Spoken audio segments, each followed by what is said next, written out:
Bonsoir à tous et merci d'être en notre compagnie. Rappelez-vous, le 1er janvier 2020, les feux d'artifice montaient au firmament. En janvier 2020, les vœux de bonne année illuminaient les visages et tous avaient l'impression que cette année serait meilleure que la précédente. Les plus optimistes disaient que ce serait une année 20 sur 20. Peu de temps après, un événement vint ternir le tableau, une pandémie appelée Covid-19. L'optimisme fit alors place à la peur, la douleur régna dans beaucoup de foyers et ce fit une catastrophe pour beaucoup de pays. Aujourd'hui, tout va très vite. Les nouvelles technologies, les maladies et surtout la peur. À la fin de 2020, pour certains, l'espoir d'une embellie se fit jour avec l'arrivée du vaccin anti-Covid. Pour d'autres, la peur continue à faire son chemin. Une double peur, peur du Covid, peur du vaccin. À ce jour, 15 millions de vaccinés dans le monde. Ce soir, nous aborderons un sujet en toute humilité et toujours avec la même éloquence. Et nous ferons d'ici quelques instants, avec nos invités, le tour de la seringue. Le thème de ce soir, 2021, le vaccin de la peur ou de l'espoir. Alors c'est vrai qu'à la maison, vous avez une idée là-dessus, mais cette émission est quand même là pour vous éclairer sur ce sujet. Sujet qui préoccupe beaucoup, mais un sujet qu'il va falloir aborder et aborder en toute vérité. Nous avons ce soir en plateau des invités que vous connaissez pour certains. Tout d'abord, honneur aux femmes, Evita Chevry, qui fait partie du noyau dur de cette émission. Elle est avocate. Harry Ancelade, de l'autre côté du plateau, qui est ingénieur chef d'entreprise dans le BTP. Raphaël Spéronel, qui n'est pas avec nous ce soir, il est un petit peu souffrant, mais rassurez-vous, il n'a pas ce virus qui circule encore. Il a juste un petit coup de barre, je dirais, et il ne sera pas là. Mais nous espérons que la prochaine fois, il sera avec nous. Nous avons aussi Samuel Damo, qui est chef d'entreprise restaurateur. Et nous avons voulu avoir sur ce plateau des médecins. Et je vous présente tout d'abord le professeur, il n'aime pas trop que je dise ça, mais il est professeur, chef du service d'infectiologie du CHU de Guadeloupe. Je veux parler de Pierre-Marie Roger.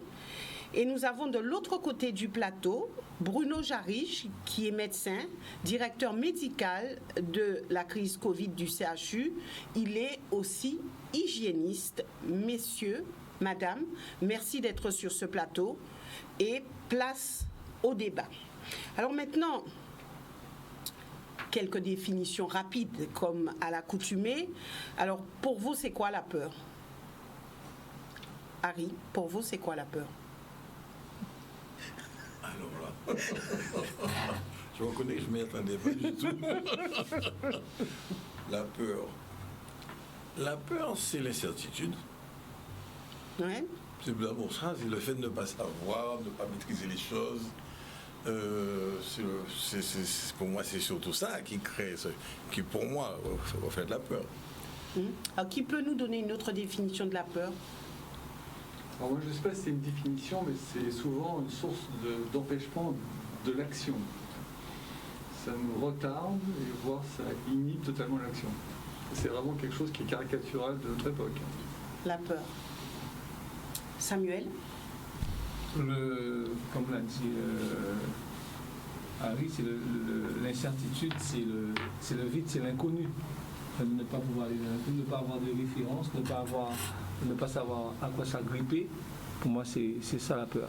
Ne pas avoir de tableau de bord et puis se jeter, ne pas avoir de filet, ne pas avoir de prise sur l'avenir et sur plein de choses. Oui.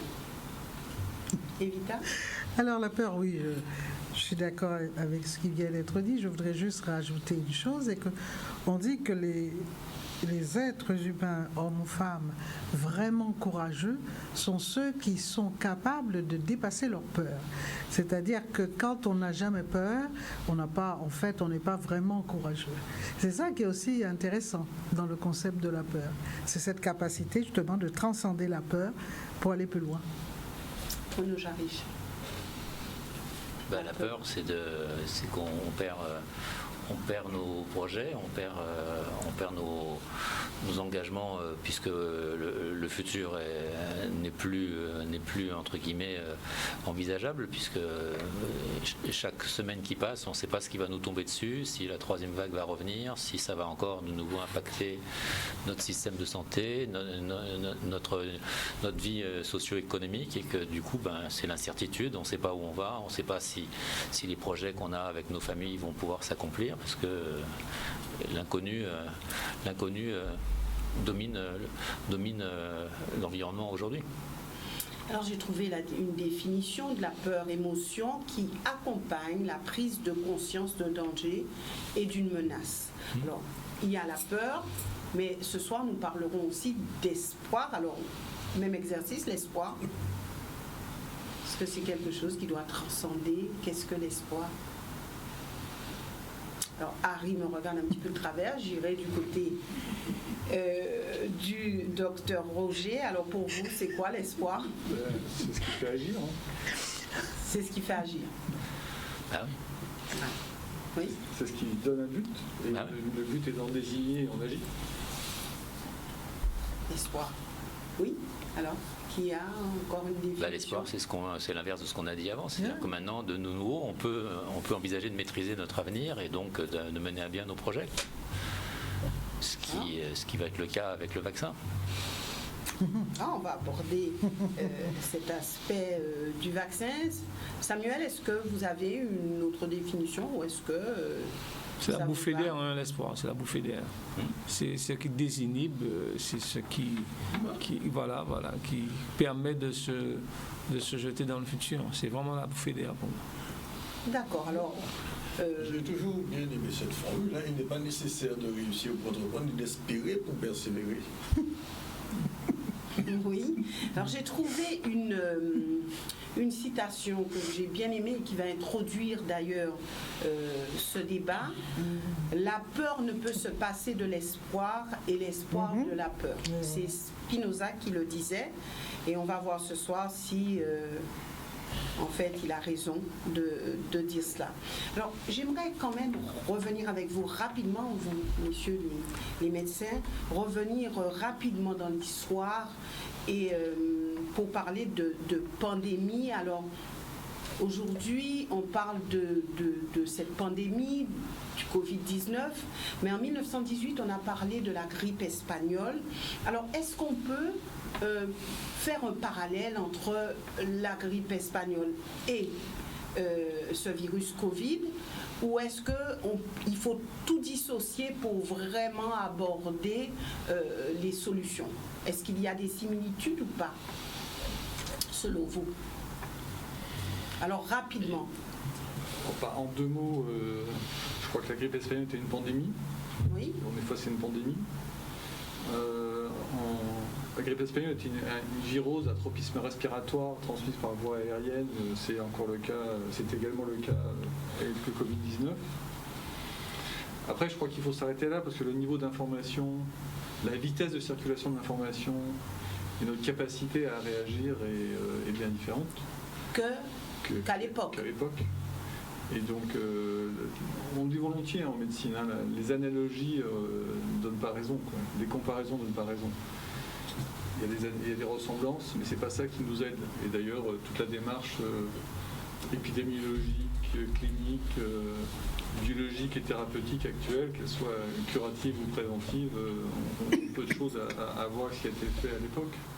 Oui. Donc on peut se dire quand même que c'était un traitement plutôt local, alors qu'aujourd'hui non.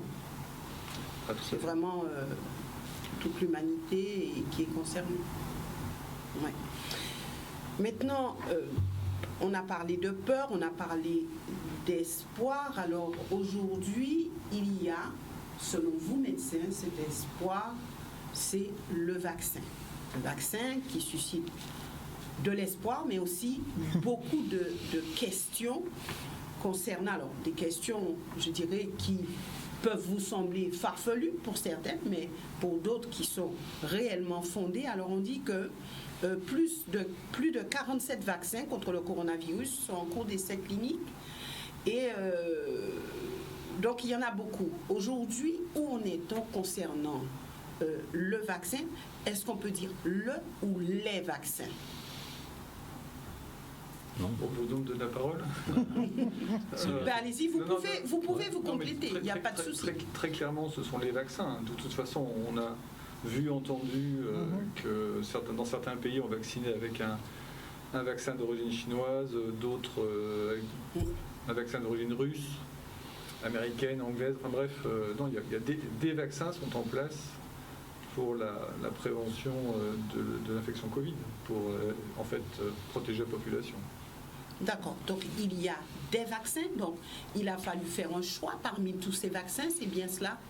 Donc chaque pays a eu à choisir son vaccin, on va dire? Je pense que c'est comme ça que ça se passe, effectivement, que différentes raisons amènent différents choix. Alors je ne suis pas, si vous me demandez la raison du choix français, je ne suis pas au ministère de la Santé, hein, mais assez clairement, des choix sont effectués vu qu'il y a plusieurs offres. Donc les raisons du choix viennent pas que du prix, hein, même si le prix compte, et bien entendu le bénéfice attendu. Mais de la fiabilité du vaccin. Les bénéfices attendus et les effets secondaires attendus. Ouais. C'est toujours le même problème en médecine, hein, c'est le ratio bénéfice-risque. Donc on peut se dire que tous les vaccins ne se valent pas. Il n'est pas semblable que tous les vaccins ne se valent pas. Dans ce fameux rapport bénéfice-risque. Je dis, il est vraisemblable, hein, c'est-à-dire que je n'ai pas du tout d'arguments, puisque de toute façon les arguments on les aura dans quelques mois, dans quelques années. On a quelques éléments d'orientation maintenant. Si je peux me permettre de continuer. Les vaccins chinois sont avec des technologies qu'on connaît de vaccins de virus morts ou inactivés, pour employer un autre terme. Donc ils sont moins source de réponse immune que d'autres vaccins faits avec une autre technologie. Mais par exemple, à ma connaissance, les 3 vaccins chinois comportent un adjuvant immunologique qui est l'aluminium, qui par ailleurs était plutôt pour les anti-vaccins un argument de combat en fait. Hein. Oui, ça on s'en souvient. Donc oui, il y a des différences de technologie qui amènent des différences de résultats et d'effets secondaires potentiels. Aujourd'hui, on ne sait pas trop quels sont les effets secondaires, c'est bien ce qu'on peut dire. Si on les connaît assez bien, et je pense que les autorités sanitaires européennes ont fait les choix qu'on connaît, puisque les vaccins qui sont arrivés et qui ont été validés en Europe, c'est les vaccins ARN, et ils ont été choisis, parce qu'ils sont prêts, et avec un argumentaire scientifique très précis, qui montre un très haut niveau d'efficacité et un très bas risque de complications, et des effets secondaires très minimes. Donc c'est pour ça que les autorités sanitaires européennes et anglo-saxonnes ont fait ce choix-là, et parce qu'ils sont prêts, alors que d'autres vont peut-être s'avérer intéressants, mais leur efficacité n'est pas encore éprouvée et suffisante pour que les autorités sanitaires des pays anglo-saxons et européens fassent ce choix-là. Qu'appelle-t-on effets secondaires minimes ? C'est les effets secondaires générés par tous les vaccins, qui sont forcément des réactions locales qui sont dues à ce qui est demandé à un vaccin, c'est de susciter une réaction de l'organisme. Et donc forcément, quand on a un vaccin, il y a forcément une réaction locale, des fois un petit fébricule, et c'est banal, et on l'a avec quasiment tous les vaccins, dont celui de la grippe. Mais encore une fois, c'est bénin, et ça n'empêche pas de mener à la vaccination pour l'intérêt très très positif qu'il y a en échange de ces effets secondaires très très minimes. Alors, et là je lance vraiment avec vous le débat. Alors selon vous, pourquoi est-ce que cette population, notamment la population guadeloupéenne, n'a pas confiance pourquoi est-ce que cette population a peur du vaccin? Et on entend beaucoup de gens dire moi pas tout de suite le vaccin, non, j'attends de voir comment ça peut se passer. Et alors qu'on l'a vu, il y a quand même 15 millions de personnes qui aujourd'hui se sont fait vacciner dans le monde. Donc qu'est-ce qui est coincé, qu'est-ce qui coince ici? Je pense que la Guadeloupe n'est pas très particulière. La métropole, l'Hexagone est dans le même état de méfiance. Et puis, ce qui change de l'époque de la grippe espagnole, c'est que les médias sont omniprésents, l'information circule à toute allure. Et malheureusement, il y a tellement d'informations qui circulent, c'est que les fake news dont vous parlez diffusent beaucoup mieux que les nouvelles, que les infos scientifiquement éprouvées. Et donc malheureusement, la France, qui est le pays de Pasteur, qui a inventé les vaccins qui ont permis d'éradiquer plein de maladies qui tuaient des millions de personnes tous les ans, ce pays-là, c'est le même qui se méfie de tout et qui même avec une maladie aussi grave que le Covid, va mettre peut-être du temps à adhérer. Je pense qu'il va adhérer parce que malheureusement, le niveau d'immunité collective est encore bas concernant le Covid et qu'on ne peut pas vivre éternellement avec des confinements, des couvre-feux, une économie qui s'effondre et qu'il faut en sortir. Et pour en sortir, le vaccin va permettre d'en sortir avec un niveau de sécurité très important et une efficacité démontrée et très efficace, puisque le vaccin qu'on va commencer à faire en Guadeloupe comme en métropole, celui de Pfizer, il est efficace à 95%. Donc c'est un taux de couverture, un taux d'efficacité très très important. Plus important que d'autres vaccins qu'on fait, comme la grippe, et qui sont loin d'être à 95% d'efficacité. Alors avant de poursuivre avec vous, Evita, je demanderai à la technique de me passer la première image qui illustre un petit peu ce qui se passe au niveau de ce vaccin. Alors, on souhaite quoi? Un vaccin pour quand? Le plus tôt possible. C'est bon, il est prêt. C'est trop rapide, on n'a pas confiance. Donc voilà un petit peu retracé à travers une bande dessinée ce qui se passe aujourd'hui et ce qui s'est passé au début de cette pandémie. Alors Evita, vous vouliez poser une question? Non, je ne voulais pas poser de question, je voudrais juste dire que c'est vrai qu'il y a les fake news, il n'y a pas de doute, mais il n'y a pas que ça qui explique pourquoi il y a un tel, comment dirais-je, telle distanciation quand même par rapport aux décisions qui sont prises dans ce domaine-là. C'est parce que c'est vrai que la science a toujours eu ses avancées dans la confrontation, ça c'est sûr. Mais d'ailleurs, Edgar Morin a écrit une tribune très intéressante sur ça. Mais il ne faut pas oublier que là, ce qui a changé, c'est que cette confrontation entre les scientifiques, entre les professeurs de médecine, elle a été là, au vu, au su de tout le monde. Et ça a créé vraiment un trouble quand il y a eu l'épidémie, à savoir comment on pouvait traiter, etc. Et on a vu des professeurs agrégés de médecine, des sommités, qui disaient tout à fait le contraire. Et on voit maintenant, comment dirais-je, des professeurs qui sont en difficulté, qui perdent leur poste, etc. Donc c'est vrai que ça a créé vraiment un doute parce que les gens ont vu ça en direct. On se dit, parce que quand on n'est pas médecin, quand on n'est pas professeur agrégé, comment peut-on choisir quand le professeur Lejoyeux dit les 11 vaccins, il y a trop d'aluminium? Jusque-là, il était considéré comme un grand cancérologue. Là, tout de suite, il devient la risée d'une partie des médecins. Et c'est ça qui, comment dirais-je, les gens qui ne sont pas médecins se disent mais qui dois-je croire, etc. C'est ça aussi. On ne peut pas mettre ça seulement sous le coup des fake news. Il y a eu ces querelles de médecins qu'on a vues au grand jour. Oui. Alors vous pouvez réagir, de toute façon. Oui, Samuel. Alors, je suis vraiment d'accord avec l'analyse d'Evita, puisque les gens, pour moi, ils n'ont pas tellement peur du vaccin. Ils ont peur de toute la périphérie, de tout ce qui s'est passé autour, de tout ce que les scientifiques ont pu dire et se contredire entre eux, puisque c'est vrai qu'on vit dans un monde de communication. Et lorsqu'on n'est pas médecin, qu'on fait confiance aux médecins pour sa santé, les entendre s'écharper, ça ne vous met pas en confiance. Et c'est tout à fait normal. Alors, si on veut sortir du domaine de la médecine, si vous devez rentrer en prison demain, vous avez 2 avocats qui vous défendent et 2 avocats qui ont des arguments différents qui vous disent de choisir, je pense qu'en tant que justiciable, vous ne voudrez pas choisir un argument parce que vous aurez peur de vous tromper. Et c'est ça la chose. Alors, ça concerne la médecine, mais ça pourrait concerner l'ébénisterie ou n'importe quoi. Quand vous allez chez votre mécanicien, c'est lui qui fait le diagnostic et qui applique. Donc, c'est cette perte de confiance-là, je pense, qui est à l'origine de la peur en fait, de tout le monde. C'est pas seulement les Guadeloupéens et les Français. Tout le monde a peur parce qu'on se dit, en général, il y a une moyenne d'élaboration de vaccin qui est de 5-10 ans, c'est pas moi qui le dis, et comme par hasard, rapidement, en quelques mois, on trouve un vaccin et qui n'en est pas vraiment un. Lorsqu'on regarde le professeur Alain Fischer, je crois, qui est Monsieur Vaccin en France, qui est présenté dans le même journal que le Premier ministre va introduire et qui lui-même vient avec des propos qui ne sont pas rassurants, comment voulez-vous que les gens, parce qu'il se dit qu'il n'a que des communiqués de laboratoire et qui n'a pas des communiqués purement scientifiques. Donc, quelque part, on se dit, bon, finalement, c'est pour que l'économie reparte. Ce n'est pas une affaire de santé, c'est pour que l'économie reparte. Donc, on est prêt à se faire vacciner. Moi, je n'ai jamais été anti-vaccin. J'ai tous mes vaccins depuis petit. Enfin, on ne se posait même pas la question. On prenait tous ces vaccins. Donc, on retient, Samuel, que vous êtes prêt à vous faire vacciner. Ah non, justement.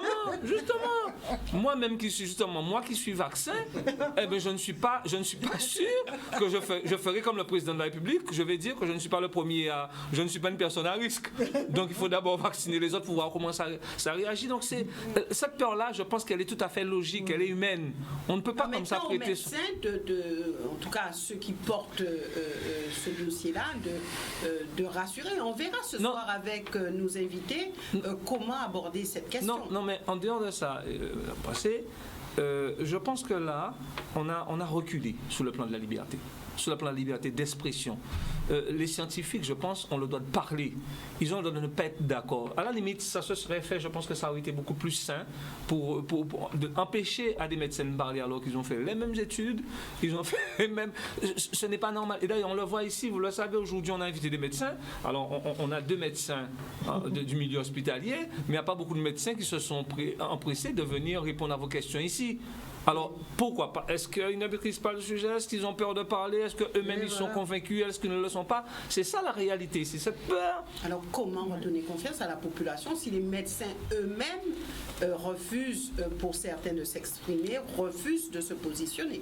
C'est ça la vraie question. Et messieurs, mais je pense que la relative cacophonie que vous évoquez et qu'on a effectivement entendue, elle ne vient pas du fait que... Elle vient de la réalité... du fait qu'on ne sait pas tout et que dire qu'on ne sait pas est difficile. Et vraiment quand vous avez un phénomène complètement nouveau ou quasi nouveau, on travaille avec beaucoup d'incertitudes. Or vous, dans vos questions, quand je dis vous, c'est pas vous personnellement, mais dans les médias, on pose une question, on attend une réponse. Et si tous les 3 questions, la réponse est « je ne sais pas », vous allez dire « oh, monsieur là, il ne sait rien du tout ». Et pourtant, c'est un peu la réalité. C'est un peu la réalité. On s'est beaucoup trompé. C'est pour ça que j'ai dit qu'on allait aborder cette question en toute humilité et parce que cette population, elle attend justement ce langage de vérité et peut-être que dire qu'on ne sait pas, c'est peut-être grandir, non? En tout cas, c'est partager ses doutes. Je voulais juste une seconde poser. Non, Harry, juste une seconde. Voilà une chose, par exemple. On a entendu les professeurs dire à la question est-ce qu'on peut être sûr qu'en étant vacciné, on ne pourra pas contaminer l'autre. Oui, il y en a qui ont dit non, on n'est pas sûr. Voilà. Voilà une question pertinente. Est-ce que c'est vrai ou pas? Voilà. Mais excusez-moi de vous poser une question précise. Et il n'y a pas. Si on veut répondre scientifiquement, la question est-ce qu'il y a un travail qui a été mené pour répondre à votre question? Il n'y a pas de travail mené pour répondre à votre question. De ce fait, on va utiliser, celui qui voudra bien répondre, va utiliser les arguments venant d'autres travaux, mais qui sont forcément indirects. Et donc, soit il croit très fort à ce qu'il pense et ce qu'il dit, il va dire oui, bien sûr, ou il va dire non, bien sûr, mais sans les arguments scientifiques, parce que le travail visant à montrer si on est non contaminant après avoir été vacciné, le travail n'est pas fait. D'accord. Donc, ça aussi, et ce soir, il faut que les choses soient dites, parce que pour que les gens puissent justement adhérer, les gens ont besoin d'entendre un langage de vérité et de se dire peut-être qu'il n'y a pas tous les éléments, mais au moins nous sommes fixés et nous saurons. Et c'est pour ça que, en attendant qu'on réponde à votre question, avec les études qui sont en cours, la vaccination va monter en charge progressivement, et en attendant, on continuera à avoir les bons gestes barrières, le port du masque, l'hygiène des mains, tout ça, parce que tant qu'on n'a pas la réponse certaine à votre question, il faudra continuer à faire les gestes barrières. D'accord. Si je peux me permettre une analogie, parce que je disais que l'analogie n'est pas raison en médecine. Il s'est passé plus de 10 ans dans le traitement des patients infectés par le VIH. Il s'est passé plus de 10 ans entre le moment où on a eu le traitement vraiment efficace et le moment où on a montré que le traitement efficace conduisait à l'absence de contamination de partenaires sexuels. Plus de 10 ans. Plus de 10 ans. Harry. Oui, non, mais ce qui est... À mon avis, ce qui a été embêtant, c'est que dès le début de cette pandémie, tout le monde est parti avec des affirmations. Mais dans tout ça, le masque, ça ne sert à rien. Il y avait plein d'affirmations de ce genre. Le masque, ça ne servait à rien. Moi, j'ai entendu ça pendant 1 mois, 2 mois, que le masque ne servait à rien. Et pour entendre dire après, il faut que tout le monde porte le masque. Il faut reconnaître que c'est bizarre comme démarche. Et on a eu souvent de ce genre de choses. Et en définitive, on a tout décrédibilisé. Parce qu'un débat entre des gens scientifiques, c'est comme ça que la science évolue. Tout le monde, chacun apporte son argument et on débat. Mais on débat, je dirais, en toute honnêteté. Et ce qui s'est passé depuis le début de cette histoire, c'est que je trouve qu'il y a beaucoup de malhonnêteté intellectuelle dans cette affaire.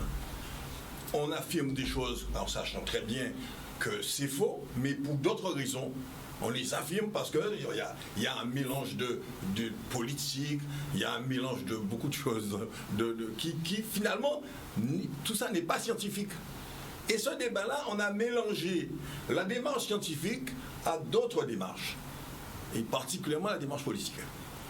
Conclusion, aujourd'hui, personne ne sait quelle direction prendre, personne ne sait à qui faire confiance. Donc les politiques auraient dû se taire. Je rappelais, on était sur un problème qui était purement médical, enfin qui était de santé. Et finalement, beaucoup de politiques ont parlé. Et on parlait, on affirmait des choses. Alors, d'un moment, on dit on a le conseil scientifique, etc. Mais après, l'argumentation politique. Ça a été il y a eu de graves erreurs à ce niveau-là. Et ce qui est paradoxal, parce qu'en définitive, nous prenons tous l'avion. Qui me dira qu'il est sûr qu'en montant dans un avion, ça ne tombe pas? Ben, tout le monde sait que ça peut tomber. Mais nous prenons tous l'avion.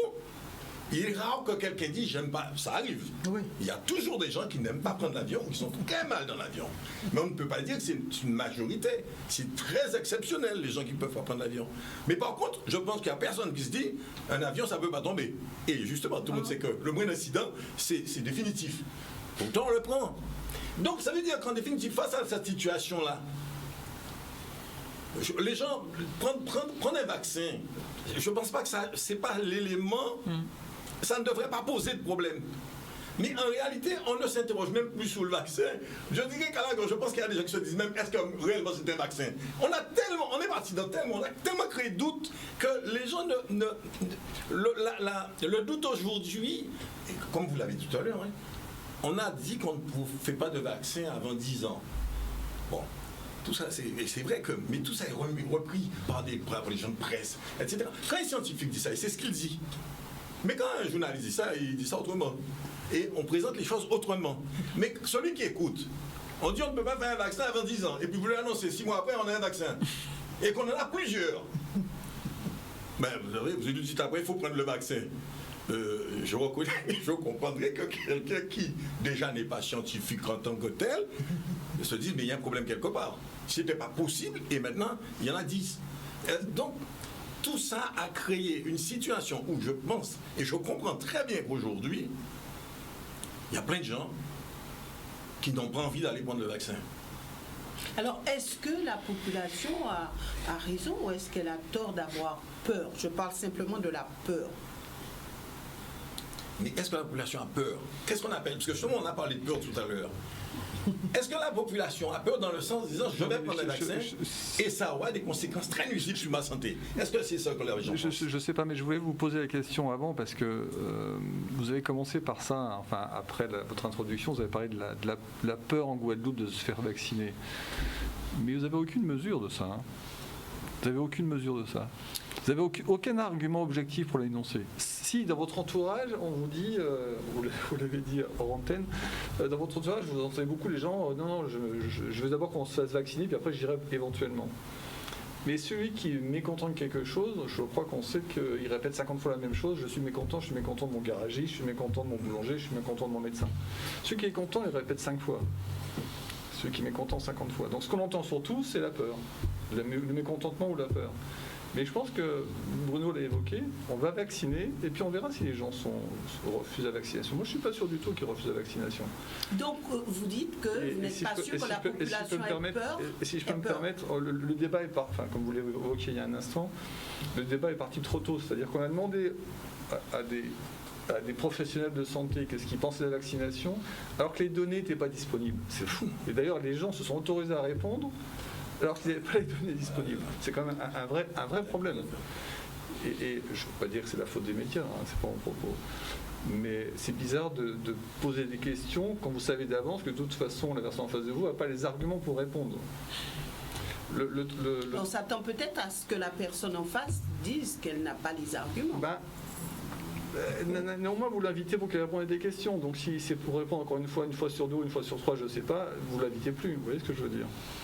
Le travail d'évaluation du vaccin Pfizer, il est sorti le 10 décembre, à ma connaissance. On en parle depuis 3 mois.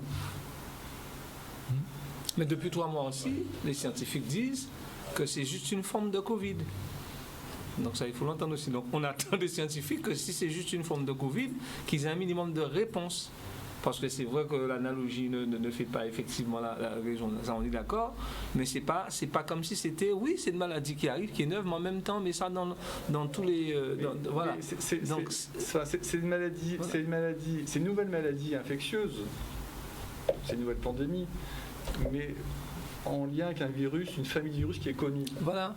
Donc on s'attend à ça. Ce qui fait que les tests biologiques qui sont sortis si vite, c'est parce que le virus, la famille de virus était connue.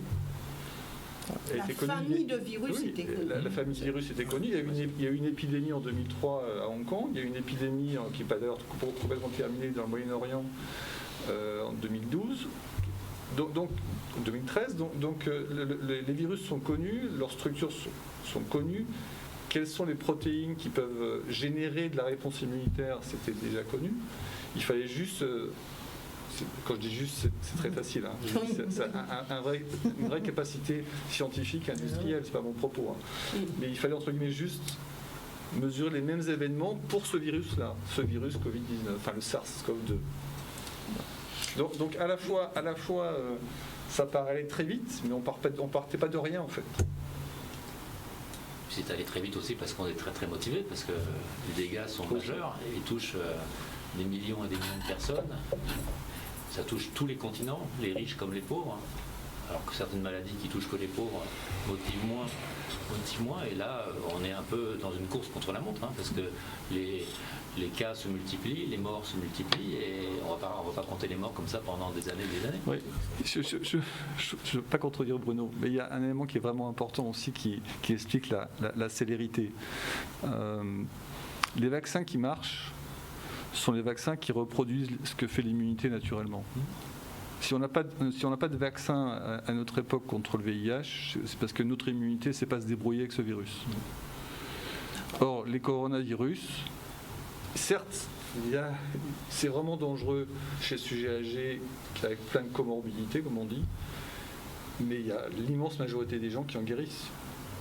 Et donc l'immunité naturelle de l'homme est totalement adaptée à se débarrasser de ce virus. Et donc on reproduit dans le vaccin ce que fait l'individu naturellement. Et donc comment on est capable de décrire ça au plan moléculaire? On est capable de générer la même réponse à travers un vaccin, entre guillemets, assez rapidement.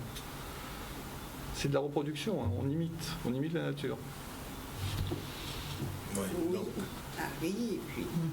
alors, vous voyez, c'est intéressant parce que, vous voyez, en définitive, ce sont des réponses simples et des choses simples qui auraient créé un climat favorable. Parce que, finalement, quand on regarde bien, les gens, il y a du bon sens, hein, chez les individus. C'est vrai que tout le monde sait que c'est dangereux. Mais quand on regarde, je prends Guadeloupe, on sait, bon, il y a eu quelques morts, on les connaît, en général on connaît les gens, on sait tous, c'est parce qu'ils avaient une morbidité, ils avaient des problèmes, etc. Bon, on constate, par contre on connaît beaucoup de gens qui l'ont eu et qui se portent très bien, et ça se passe, etc. Ça veut dire qu'aujourd'hui, il y a une population, au début, on a dit que le masque, on a tout dit, ça n'était pas la peine, etc. Mais non, parce qu'aujourd'hui, tout le monde porte son masque assez facilement.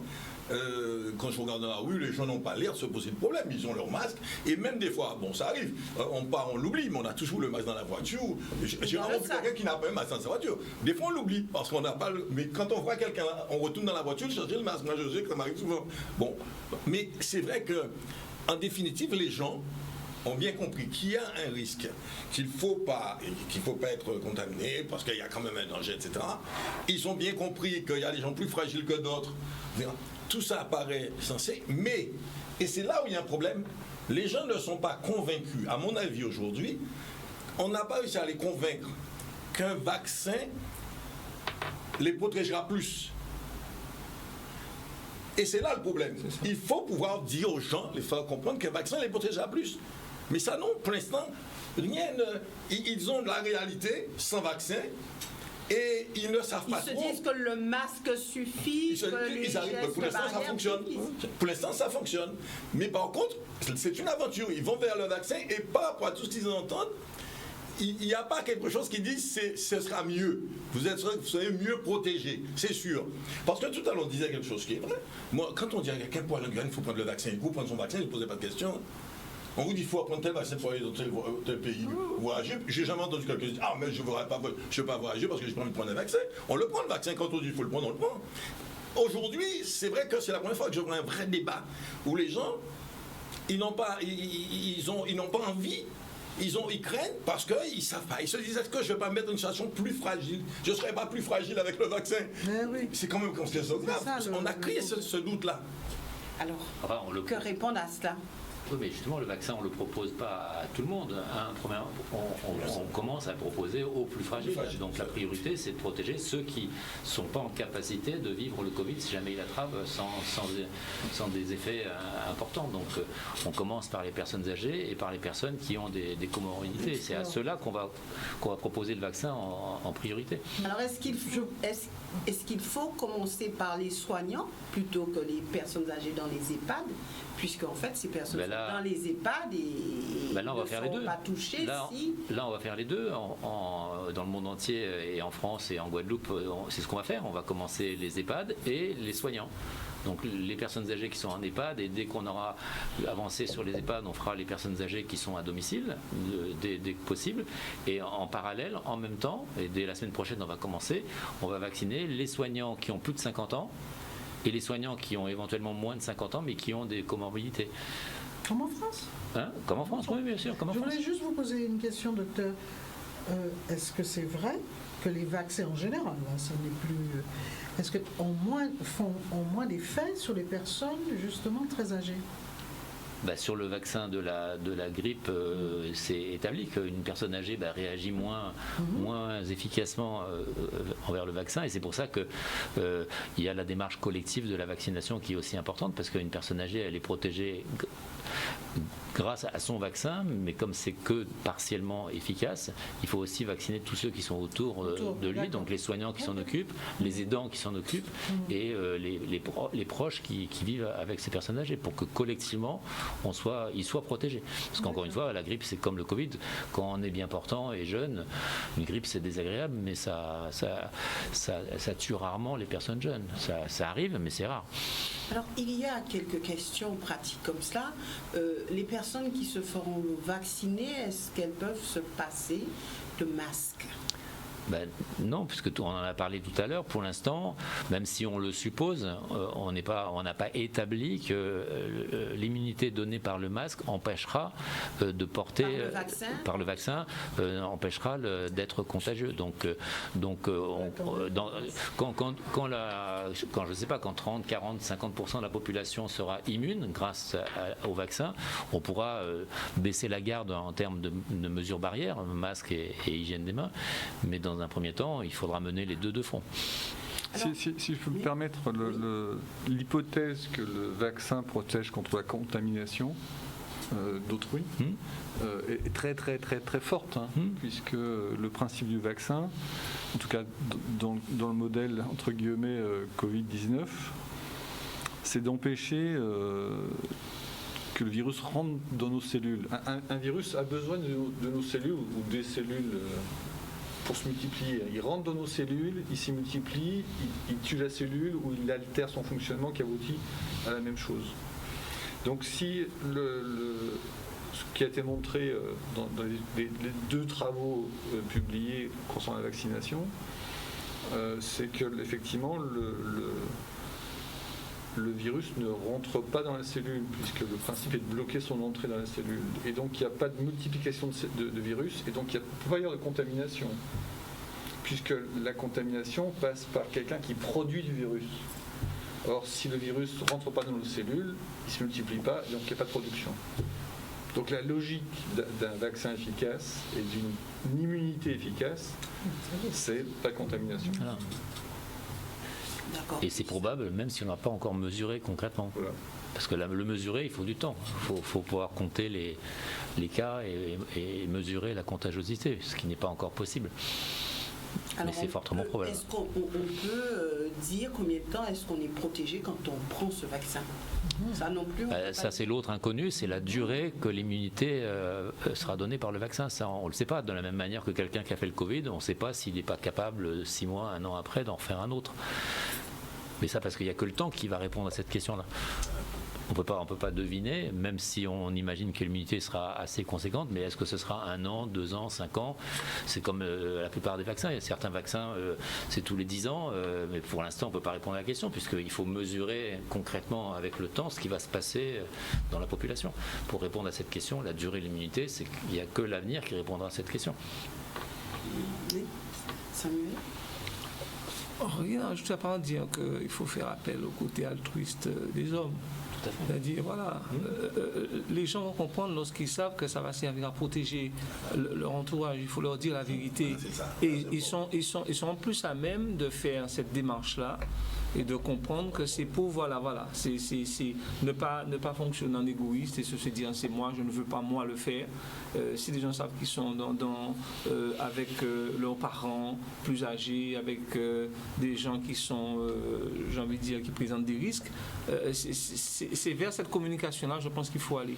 Et il faut vraiment avoir un langage de vérité. Il faut laisser les scientifiques aussi s'exprimer, que ceux qui soient pour ou contre, et les gens sont capables de faire la part des choses, d'entendre les deux, de se dire voilà, cet argument-là, il me plaît, donc je vais dans. Mais il faut, je pense, faire confiance à l'homme, avec un grand H, et faire appel au côté altruiste des hommes pour en tous les cas, pour qu'on voit qu'un comportement, le comportement sont en train de changer. Oui. Alors, dans le pire des cas, si le vaccin ne fonctionne pas, que risque-t-il d'arriver ? Alors c'est surtout ça la grande question. Les gens disent oui, moi je veux bien pour certains prendre le vaccin, mais si ça ne fonctionne pas, est-ce que je ne développerai pas d'autres maladies, etc. Donc si le vaccin ne fonctionne pas... Et ça on peut répondre à la question, le vaccin il fonctionne, on le sait ça. Il fonctionne. Bah oui, ça c'est certain, puisque les études scientifiques ont bien répondu à cette question. Là où on ne sait pas encore, même si c'est probable, c'est combien de mois, d'années ça va durer, l'immunité acquise. Mais le vaccin, il protège. C'est acquis, ça. Les études qui ont été publiées le montrent très précisément. Alors, ici, oui. Oui, parce que je crois qu'il faut donner. Excusez-moi. Je crois qu'il faut donner des chiffres. Hein. C'est les chiffres qui parlent d'eux-mêmes. Non, mais le 95%, quand vous ne savez pas quel numérateur, le dénominateur, ça ne veut rien dire. Ça. Excusez-moi de.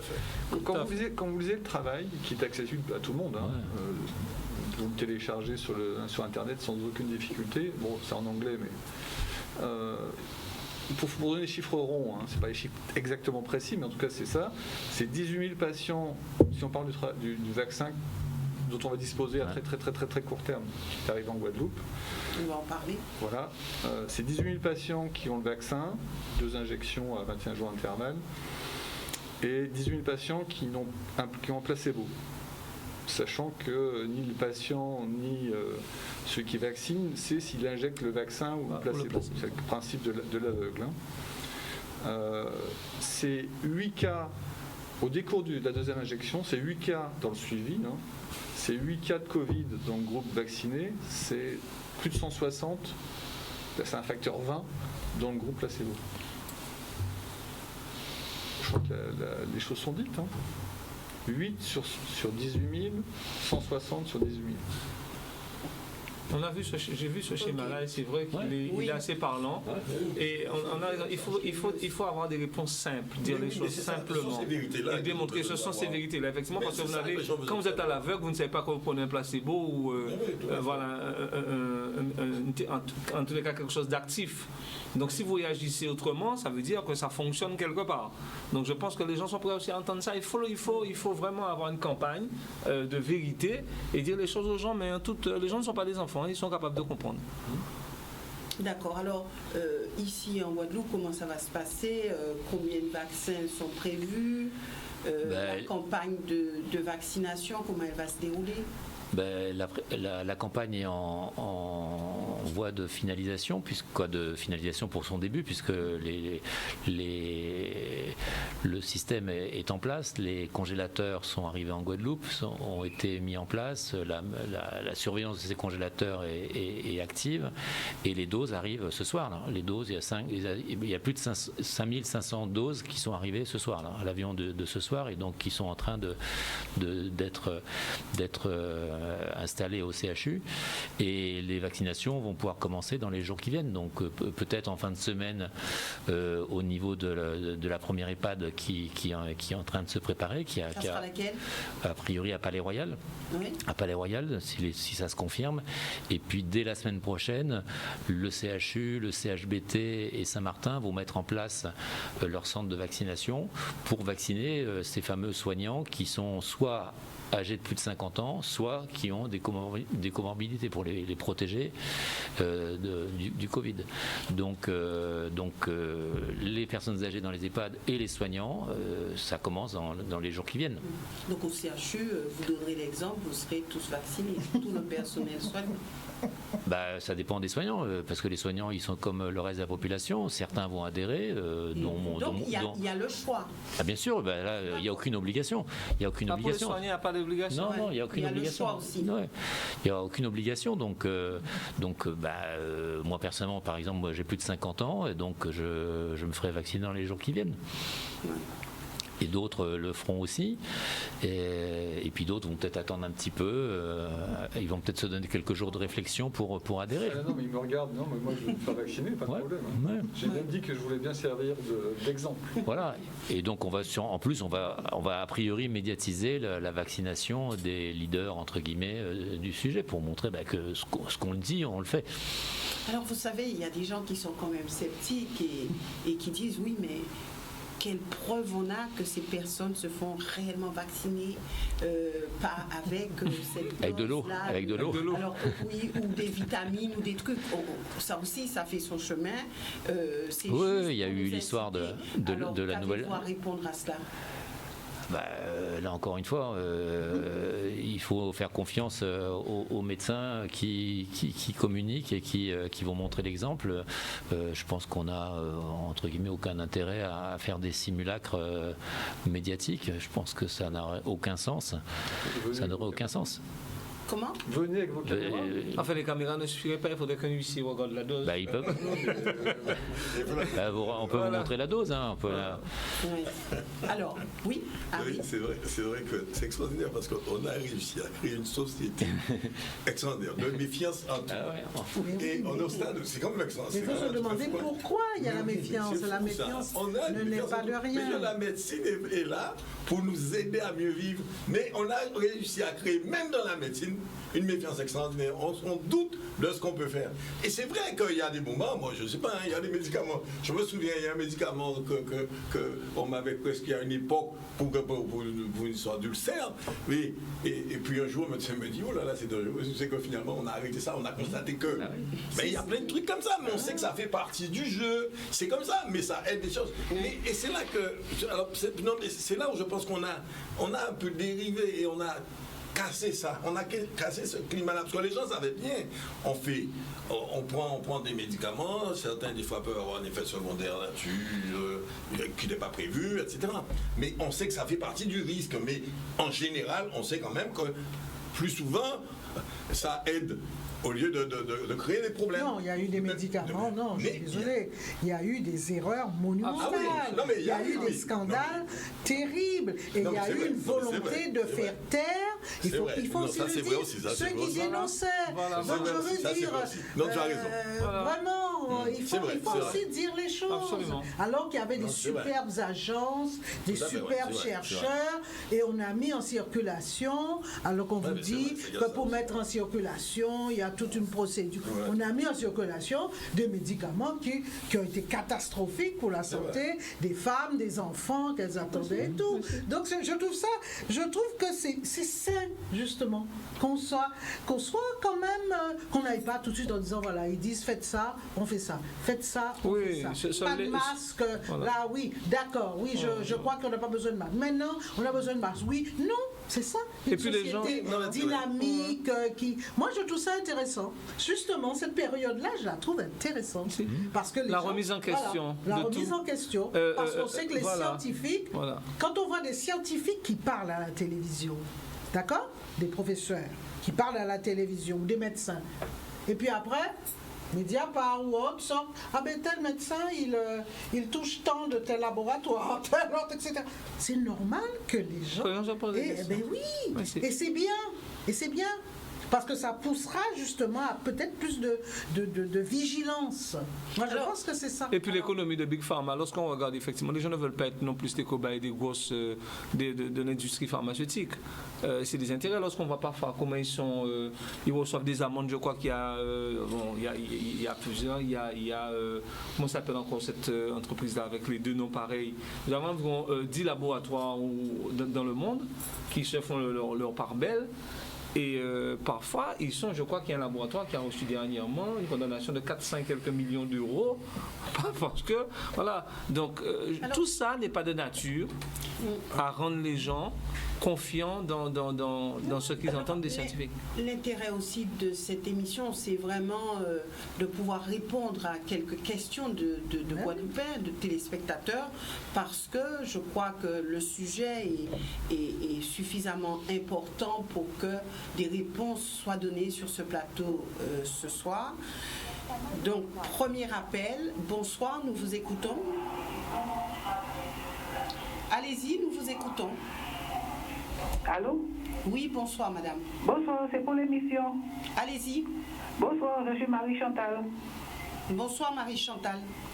Eh bien, moi, je dirais que si on est contre, c'est pas qu'on est contre, mais c'est qu'on a peur de prendre le vaccin, c'est que nous, le peuple là, nous regardons télé, on regarde les autres chaînes là-bas, on voit que les médecins, les professeurs sont en train de se manger entre eux. Un dit quelque chose, mais ils se contredisent. Il dit quelque chose sur BFM, mais quand il va sur LCI, il dit une autre chose. Et nous, on est là. Nous, ils nous parlaient franchement, ils disaient oui, le vaccin, telle chose.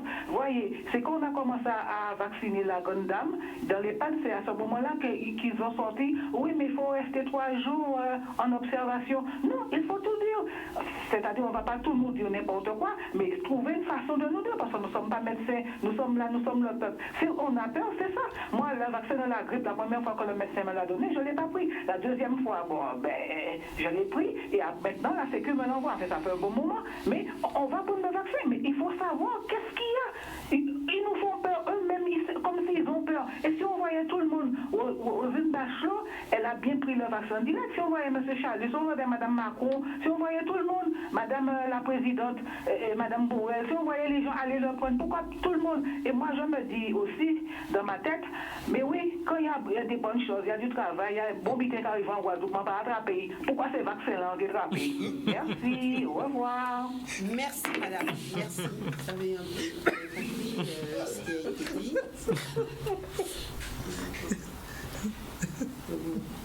Oui, merci madame. Donc la peur, cette dame a encore parlé de la peur et dit qu'il faudrait qu'il y ait un langage de vérité pour redonner confiance et que les gens puissent se faire vacciner en toute sérénité et en toute connaissance de cause. Bonsoir, nous vous écoutons. Allez-y. Allô? Oui, allez-y. Allô, oui, bonsoir Madame Boissé, bonsoir à vos auditeurs. Oui. Ce sujet-là très intéressant, voilà. Hein. Vous m'entendez? Très bien, allez-y. Oui. Donc le sujet est très intéressant. Les deux messieurs là avec le masque là, ils viennent pour faire mon père, voilà. Tout le monde dit qu'ils n'ont pas ni masque et les autres n'ont pas ni masque. Donc ils viennent pour faire mon père. Et quand même, il a gardé beaucoup de gens.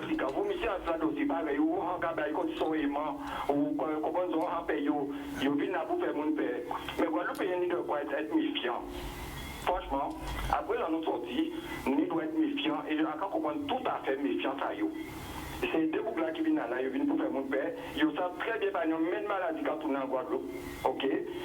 Après-midi, là, madame reste là. Après avoir raclé tous les fonds de tiroir, j'ai trouvé 57 cas de Covid en Guadeloupe.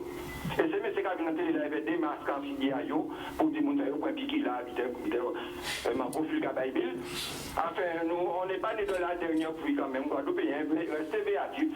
C'est ça qui est en train de dire, restez béatifs. Et nous pas, il y a d'accord la gamme à sa commune. Allez, bonne soirée. Merci monsieur.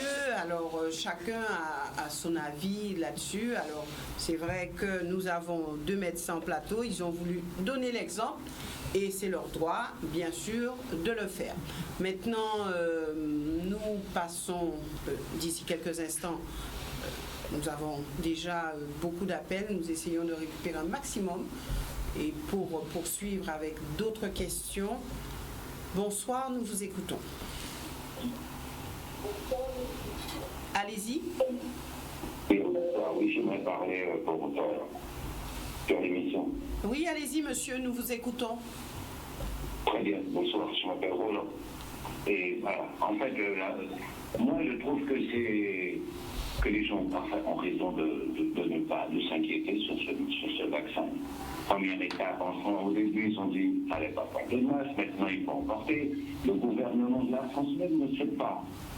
Ils ne savent pas gérer donc moi je ne peux pas leur faire confiance. Et effectivement, le monsieur tout à l'heure a parfaitement raison.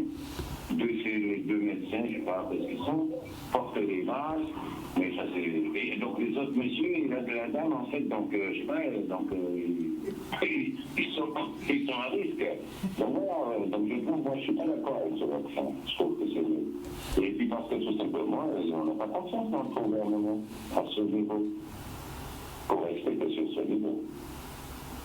Et qu'on a pas de problème ici, en l'occurrence l'eau, tout ça, et qu'il nous faudrait porter plus d'attention depuis le temps fallu. Merci monsieur pour cette intervention. Donc, pas confiance en ce vaccin. Alors ce soir, est-ce qu'il sera possible de redonner confiance? Alors, j'ai entendu un petit peu le discours de notre noyau dur, comme je dis. Alors, Evita, est-ce que ce soir, vous dites, pourquoi pas, je suis prête à me faire vacciner? Ah non, je ne dirai jamais ça. Parce que non, mais ce ne serait pas sérieux de le dire, parce que premièrement, je n'ai pas à dire aux gens ce qu'ils doivent faire, ça c'est la première des choses. Deuxièmement, parce qu'en général, quand je tiens un discours, c'est un discours de sincérité. Quand je ne pense pas quelque chose, je ne le dis pas. Donc, personnellement, je ne serai certainement pas parmi les premières à me faire vacciner, ça c'est sûr, mais je sais aussi et je suis consciente que par 1000 contournements, on arrivera à faire en sorte que le vaccin devienne obligatoire. Puisqu'on dira ce n'est pas obligatoire, mais pour faire ceci, pour partir en voyage, pour aller travailler, même à Paris, aller plaider une affaire, on dira bon il faut que vous ayez le passeport vert. On va arriver à cela. Donc, je veux dire, je ne suis pas dupe du système, mais de là à dire aux gens de manière hypocrite, parce que je suis à la télévision, que je serai la première à aller me faire vacciner, c'est faux. C'est faux. Voilà. Et pourquoi ? Parce que justement, je ne sais pas. Je ne sais pas ce qu'il en est. J'ai trop entendu de choses de part et d'autre. J'ai quand même entendu des spécialistes du vaccin bien connus, très connus en France, qui avaient beaucoup de doutes. Après, on a dit, bon, c'est qu'ils n'avaient pas tous les éléments. Je pense que, je ne sais pas, on est dans une ambiance là, comment dirais-je, particulière. Et je suis un peu d'accord avec ce que dit Harry. Harry dit, mais vu qu'il n'y a pas beaucoup de cas en Guadeloupe, jusqu'à présent, les gens non, c'est qu'il y a une protection particulière en Guadeloupe. Non, Harry dit avec raison, les gens peut-être ne verront pas vraiment l'intérêt, le plus que ça peut apporter d'avoir le vaccin, alors que justement... Nous sommes plus ou moins épargnés, c'est ça. Voilà, à distance. Mais en plus, il y a quelque chose de terriblement hypocrite dans tout ça. C'est qu'on est quand même dans un pays où, justement, il n'y a pas eu le confinement, il y a des cas, souvent des cas de comorbidité, les gens qui meurent Et puis, on fait venir quand même 40 000 touristes d'un coup dans le pays. Donc, il y a quelque chose aussi de malsain. Parce qu'on se dit, tiens, on veut absolument nous aider, nous protéger, nous vacciner, mais on n'hésite pas à faire venir 40 000 touristes, à ce qu'on n'a jamais vu dans une époque, dans une période très courte. Donc il y a toutes ces contradictions que je pense que les Guadeloupéens voient. Et voilà mon opinion personnelle et sincère. Harry. Alors, je dis une chose. Alors, pour moi, le débat, il est la probabilité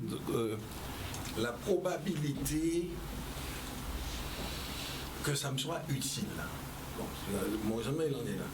Ça veut dire, si j'avais la confirmation que je suis un cas fragile, que je n'ai pas les moyens de résister à une attaque de ce type, je ne vous cacherai pas que je n'hésiterai pas à me faire vacciner.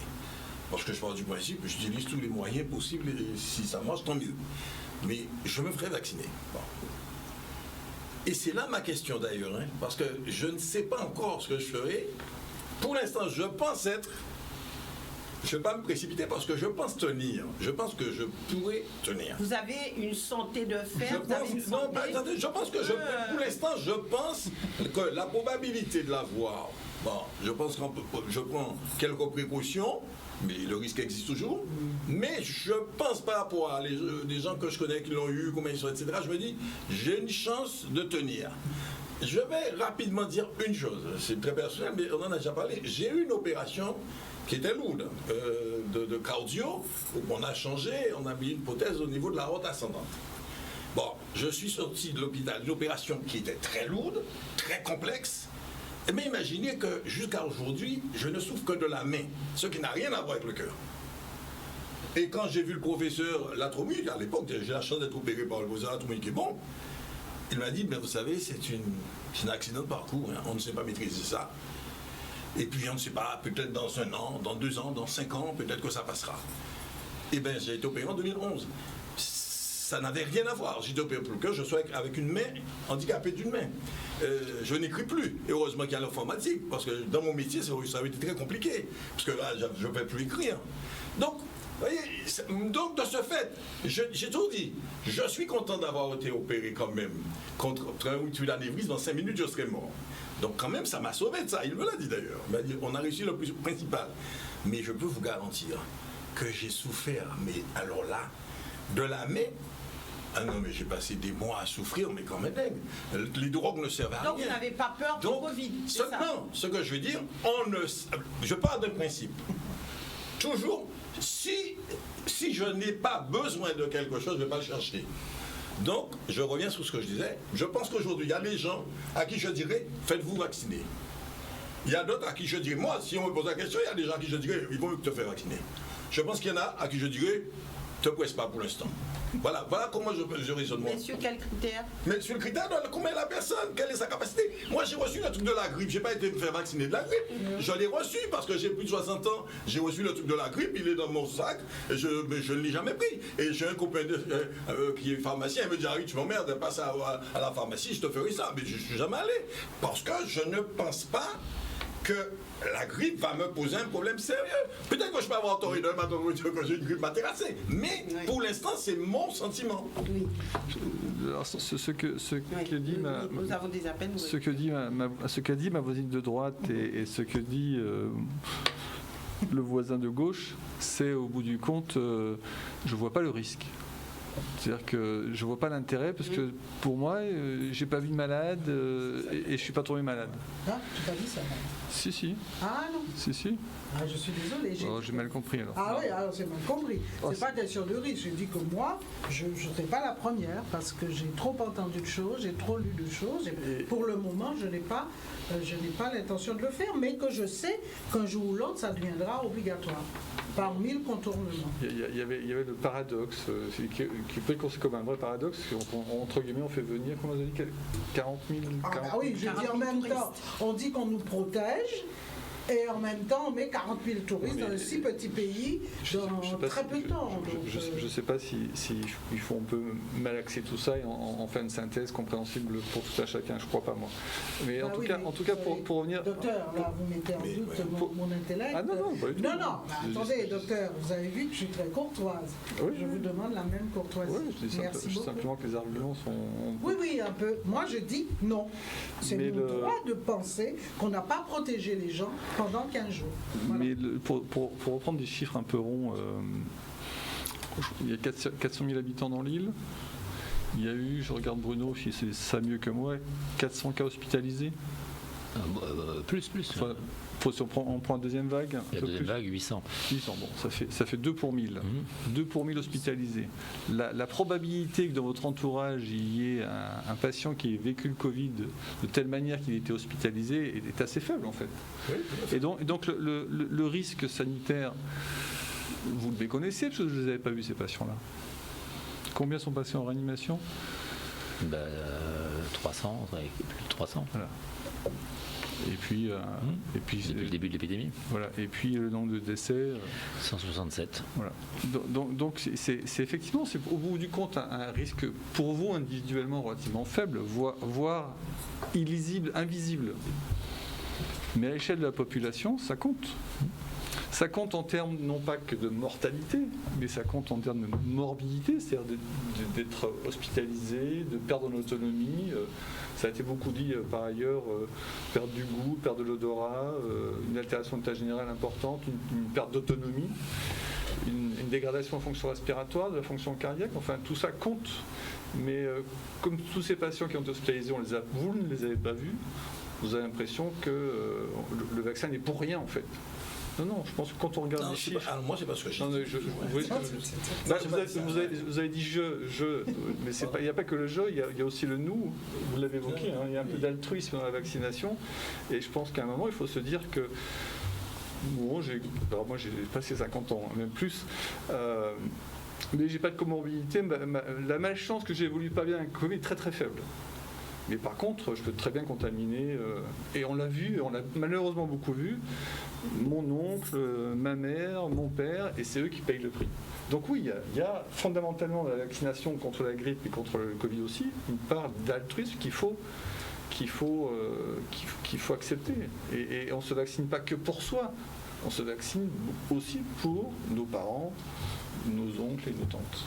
Et ça, vraiment, c'est vraiment important. Et je pense que les chiffres, vous l'avez évoqué, les chiffres, si on les regarde, il n'est pas possible que chacun dans son être ait pris conscience du problème.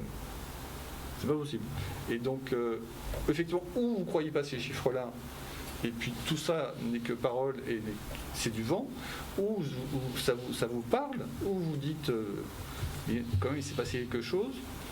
Et puis il faut éviter que ça revienne, et donc je me fais vacciner. Parce que un des intervenants l'a dit, on vous croit plus au bout du compte. Il y a beaucoup de... C'était le centre du début du débat, de contradictions. Mais quand même, certaines données sont disponibles. Alors, on peut dire que tout est truqué d'un bout à l'autre, mais dans ce cas-là, si on en est là, je crois qu'il n'y a plus de discussion possible.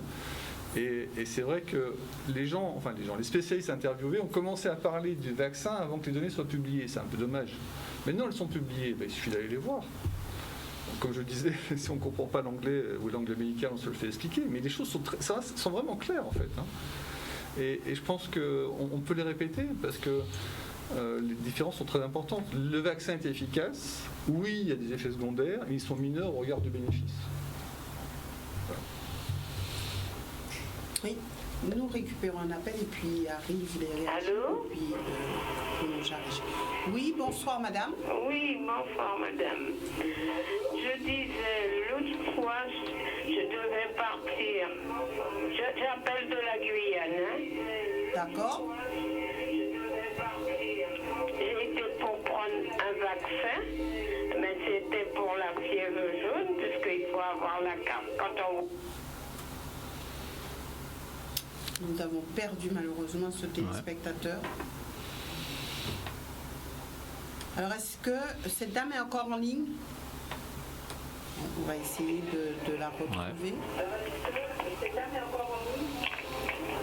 Allez-y, madame. Oui, je disais l'autre fois, j'ai été prendre un vaccin pour la fièvre jaune. Je devais partir. Et le médecin m'a donné la piqûre. Il m'a dit ne prenez aucun vaccin après ça. Parce que comme je travaille avec des enfants, j'ai tout pris. Toutes sortes de vaccins qu'il y avait à prendre, je les ai pris. Et à la fin, comme je devais partir, et je suis à la retraite maintenant, il m'a dit, madame, ne prenez aucun vaccin. Il m'a donné la feuille en disant que quand je pars, de montrer à l'avion. Moi, je ne prendrai pas ce vaccin-là non plus. Bien.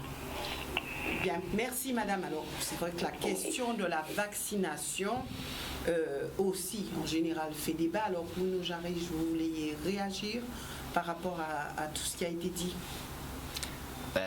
Comme l'a dit mon collègue, la réalité scientifique, elle est clairement établie. Le vaccin a montré son efficacité. Après, le plus difficile, c'est que le plus grand nombre adhère à cette idée. Alors, et surtout si on est fragile. Comment faire? C'est tout l'intérêt de notre partage de ce soir, c'est qu'il y a encore du chemin à parcourir pour que la population des fragiles, au moins, et de ceux qui s'en occupent, adhèrent à la vaccination, parce que il n'y a que comme ça qu'on va arrêter cette épidémie qui dure maintenant depuis presque un an et qui, à l'échelle de la Guadeloupe, a quand même fait beaucoup de dommages et beaucoup de cas et malheureusement beaucoup de décès. 167 décès, c'est beaucoup. Nous récupérons un autre appel puisqu'il y en a beaucoup. Je pense qu'on n'aura pas le temps de tout récupérer. Ensuite, nous regarderons la bande dessinée et puis nous reviendrons avec vous. Bonsoir. Allô? Oui, bonsoir, madame.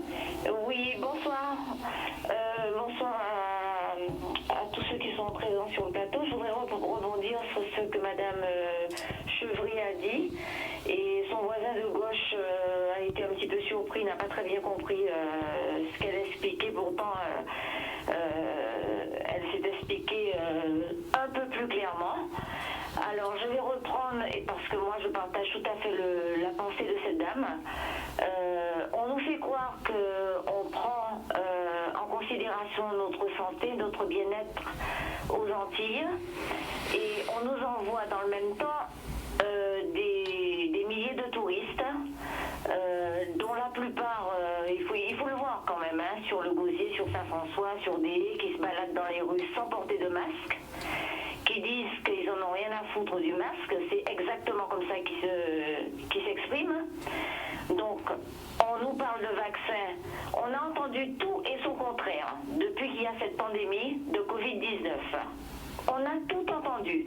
En clair, on nous a pris depuis le début, Guadeloupéens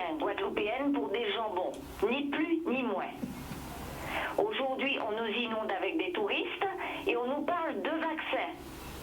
Alors j'aimerais que ce monsieur qui a si bien repris tout à l'heure Madame Chevry m'explique qu'est-ce qu'il n'a pas compris dans ce qu'elle a dit. Voilà, c'est la seule question que je voudrais lui poser. Où est-ce qu'on s'occupe du bien-être des Guadeloupéens et des Guadeloupéennes et des enfants en Guadeloupe, avec tous les touristes qui arrivent? Bon, mon propos était de dire que... Merci madame. Beaucoup. Merci. Mon propos était de dire que quand on discute de la pertinence d'un vaccin, c'est différent de discuter de la pertinence du tourisme en Guadeloupe. C'est tout. Et que c'est pas parce qu'il y a une espèce de paradoxe à faire la promotion de la vaccination et de constater que par ailleurs on voit arriver 40 000 touristes venant de la métropole ou d'ailleurs, que la vaccination est inintéressante. Ça n'a rien à voir en fait. Ça n'a rien à voir. Donc on mélange des carottes et des navets dans un plat qui n'est pas bon à manger. Si on parle de la vaccination, on parle de la vaccination, si on parle du tourisme et effectivement de la potentielle importation du virus sur le territoire, c'est un autre sujet sociétal, médical, tout ce que vous voulez, mais c'est un autre sujet. Il faut pas les amalgamer. Au risque effectivement que l'auditoire ne comprenne rien, et moi personnellement je ne comprends pas cet amalgame. Merci. Alors, oui, donc un appel, on fera un petit break, juste le temps de regarder ce dessin animé. Bonsoir, nous vous écoutons. Allez-y. Allô? Oui, allez-y, monsieur. Allô? Nous vous écoutons. Oui, bonsoir madame, bonsoir messieurs sur le plateau. Une question à monsieur le docteur, les messieurs docteurs. Une question, parce que vous avez parlé toujours, quand il y avait la grosse crise de Covid, de comorbidité. Pourquoi en ce moment, pour pouvoir distribuer un vaccin, vous ne demandez pas à l'ensemble de la population d'aller faire un bilan pour connaître leur état de comorbidité? Et comme ça va éviter encore des morts. C'est la question que je voulais poser. Parce qu'une fois qu'ils sont morts, ils avaient déjà un état de comorbidité. Mais maintenant qu'ils sont vivants, ils vont prendre le vaccin volontairement. Alors, est-ce que ça ne va pas accentuer la comorbidité à leur niveau? Alors, demandez à faire un bilan. Merci à vous. Monsieur. Oui. Bonsoir, madame. Merci, monsieur. Bonsoir. C'est clair que dans cette période de campagne vaccinale, les médecins traitants vont avoir un rôle très important parce que justement c'est le moment de faire le point sur sa santé et de savoir si on est porteur de maladies à risque de faire des formes graves et le médecin traitant est le mieux placé pour répondre à cette question. Donc il faut aller le voir et faire le point avec lui. Avant la prise du vaccin. Bien sûr, de toute façon, il n'y aura aucun vaccin ne sera fait avant une consultation pré-vaccinale, donc faite par un médecin qui va donc discuter avec son patient, analyser le bénéfice et le risque le concernant et ils prendront la décision ensemble et in fine c'est le patient qui va consentir ou pas à se faire vacciner, éclairé par les explications de son médecin traitant. D'accord, donc il y aura vraiment un échange entre le patient, son médecin traitant, avant toute la consultation. Alors c'est pas forcément le médecin traitant, mais ça peut être le médecin traitant, ça peut être un médecin qui sera dans les centres de vaccination. Chacun choisira sa voie. Ça peut passer par le médecin traitant, mais ça peut être aussi avec le médecin qui sera dans le centre de vaccination. D'accord. Oui. Mais alors, je vais vous demander, docteur. Samuel voulait s'exprimer. C'est vrai, peut-être que mon voisin ne verra pas le rapport, mais je pense que il y a eu ce grand médecin, c'est pas moi qui l'ai diplômé, le docteur, pour ne pas le nommer, le Marseillais, le Raoult, qui est une sommité qui avait pensé que le mélange d'azithromycine, l'association de chloroquine et d'azithromycine il fallait fouiller par là parce qu'il n'y avait pas de risque justement. C'était un peu presque comme le vaccin. Alors il y a une sorte de levée de bouclier contre ce. En plus, il avait les chiffres parce qu'il montrait qu'à Marseille, justement, les gens étaient moins touchés qu'ailleurs. Parce que c'était sa façon à lui de traiter. Il disait qu'il n'y avait aucun risque, puisque c'est un médicament qu'on prend déjà, donc on connaît ses effets indésirables. Ça a été balayé d'un revers de la main, on a essayé de le faire passer pour un fou, mais il continue à croire, et d'autres scientifiques dans le monde continuent à croire que c'était une des solutions. Alors, l'artémisia ici, il y a un certain nombre de plantes. On ne parle pas de changer son alimentation. On est quand même riche en Guadeloupe. Je crois que c'est l'un des pays avec une biodiversité la plus riche.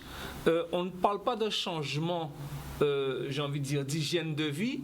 Et on veut tout de suite parler de vaccins.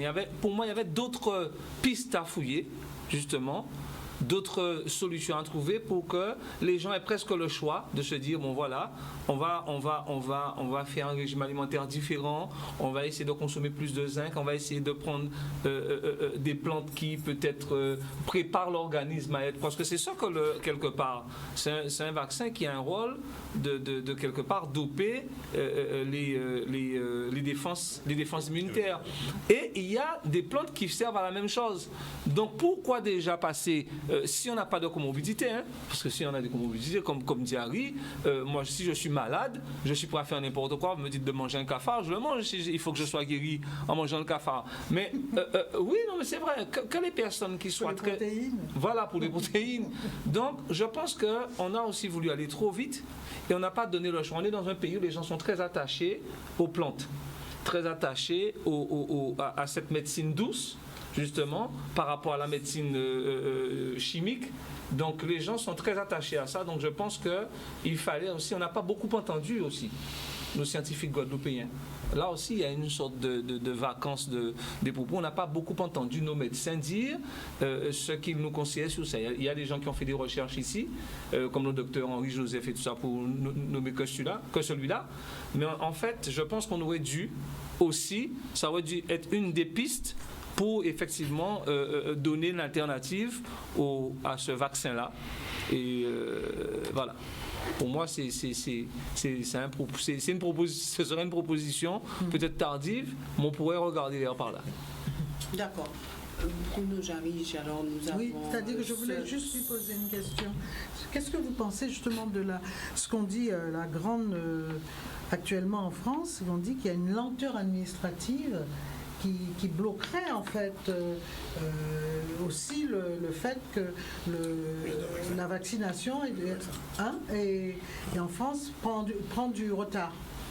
Parce qu'ils parlent de ça, j'ai beaucoup entendu parler de ça, de la lenteur administrative. Et notamment, ils disent, voilà, le fait que le médecin il y a eu avoir des consultations, etc.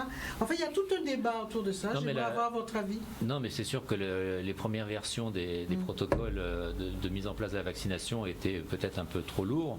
Voilà. La France a fait le choix de commencer par les personnes âgées qui étaient en EHPAD. C'est pas forcément les plus facilement accessibles, surtout avec un vaccin qui doit être conservé à moins 80 avec un système de dispensation qui est complexe, alors que d'autres pays n'ont pas forcément fait les mêmes choix et les choses évoluent assez vite. Donc vous avez tous vu qu'on a élargi rapidement à proposer le vaccin aux soignants qui sont autour des patients fragiles et puis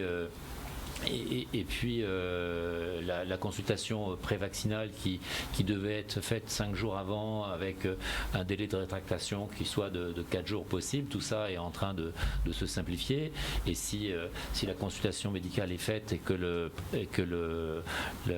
patient adhère, il a accès à la vaccination tout de suite. Donc les choses sont en train de se simplifier pour accélérer et rattraper, parce que c'est sûr que quand on regarde les chiffres, la France est très très loin derrière tous les pays entre guillemets développés qui ont pris beaucoup d'avance. Quand on voit Israël qui a déjà plus d'1 million de vaccinés, quand on voit l'Angleterre qui approche aussi du million, les Français, les États-Unis, ça c'est plus grand, donc c'est un peu, on ne va pas se comparer avec les États-Unis qui sont beaucoup plus grands, mais si on se compare à l'Angleterre, à l'Italie, à l'Allemagne, où ils pratiquent globalement les mêmes vaccins, on a beaucoup de retard. Alors c'est peut-être dû en partie à l'administration, mais c'est peut-être aussi dû, quand on va le voir dans les jours qui viennent, au niveau de réponse de la population, qui peut-être va mettre plus de temps à adhérer au fil du temps. Ouais. Et puis les politiques n'ont pas mené les choses de la même manière dans les pays, ça n'a pas été mené de la même manière. Ça c'est important. C'est important. On a un cafouillage en France qui a été monumental. Maintenant, il y a une bande dessinée qui fait la promotion de ce vaccin de Jarige. Non, il y a différents supports. Donc, on va les regarder ensemble. Dont celui-là qui circule pas mal en ce moment dans les médias sociaux. Celui-là, entre guillemets, il est conforme en tout cas aux connaissances de la science. Donc, vous pouvez le regarder en sachant qu'il est conforme aux connaissances actuelles de la science. Donc, où tout le monde voit cette première diapo qui explique bien ce que le professeur Roger a dit tout à l'heure, que ce virus, c'est effectivement un morceau d'ARN enveloppé par une membrane qui contient des lipides, et puis cette fameuse protéine S qui permet donc au virus de s'accrocher aux cellules qu'on a au niveau du rhinopharynx, de la bouche et du nez, surtout du nez, et c'est comme ça que ce virus s'accroche à la cellule, puis rentre, et en parasitant la cellule de l'homme, se multiplie et après donc déclenche l'infection locale et l'inflammation qui malheureusement des fois prend des formes générales qui donnent les formes graves qui condamnent à rester à l'hôpital et des fois avec une mortalité importante. Et là, avec le vaccin, qu'est-ce qu'on fait ? On envoie grâce au vaccin à l'heure les petits bâtons rouges qui sont les mêmes que les spikes qu'il y a sur le virus. Et donc le système immunitaire apprend à reconnaître cette cible.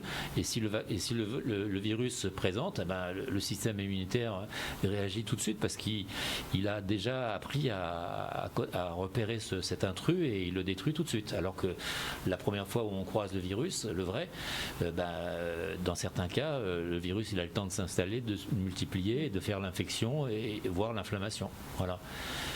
Et là vous voyez les deux types de vaccins qui sont proposés. Donc en France c'est le schéma du bas où on injecte dans le vaccin le petit morceau d'ARN qui va permettre de coder la protéine qui est celle du virus. Donc cet ARN qui est donc est injecté, qui est protégé par une nanoparticule à base de lipides comme les lipides qu'il y a dans les membranes des cellules et dans les membranes du virus, qui rentre dans la cellule et qui avec la machinerie qui est dans la cellule fabrique la protéine spike du virus et qui donc après apprend à l'organisme à se préparer à réagir contre le virus.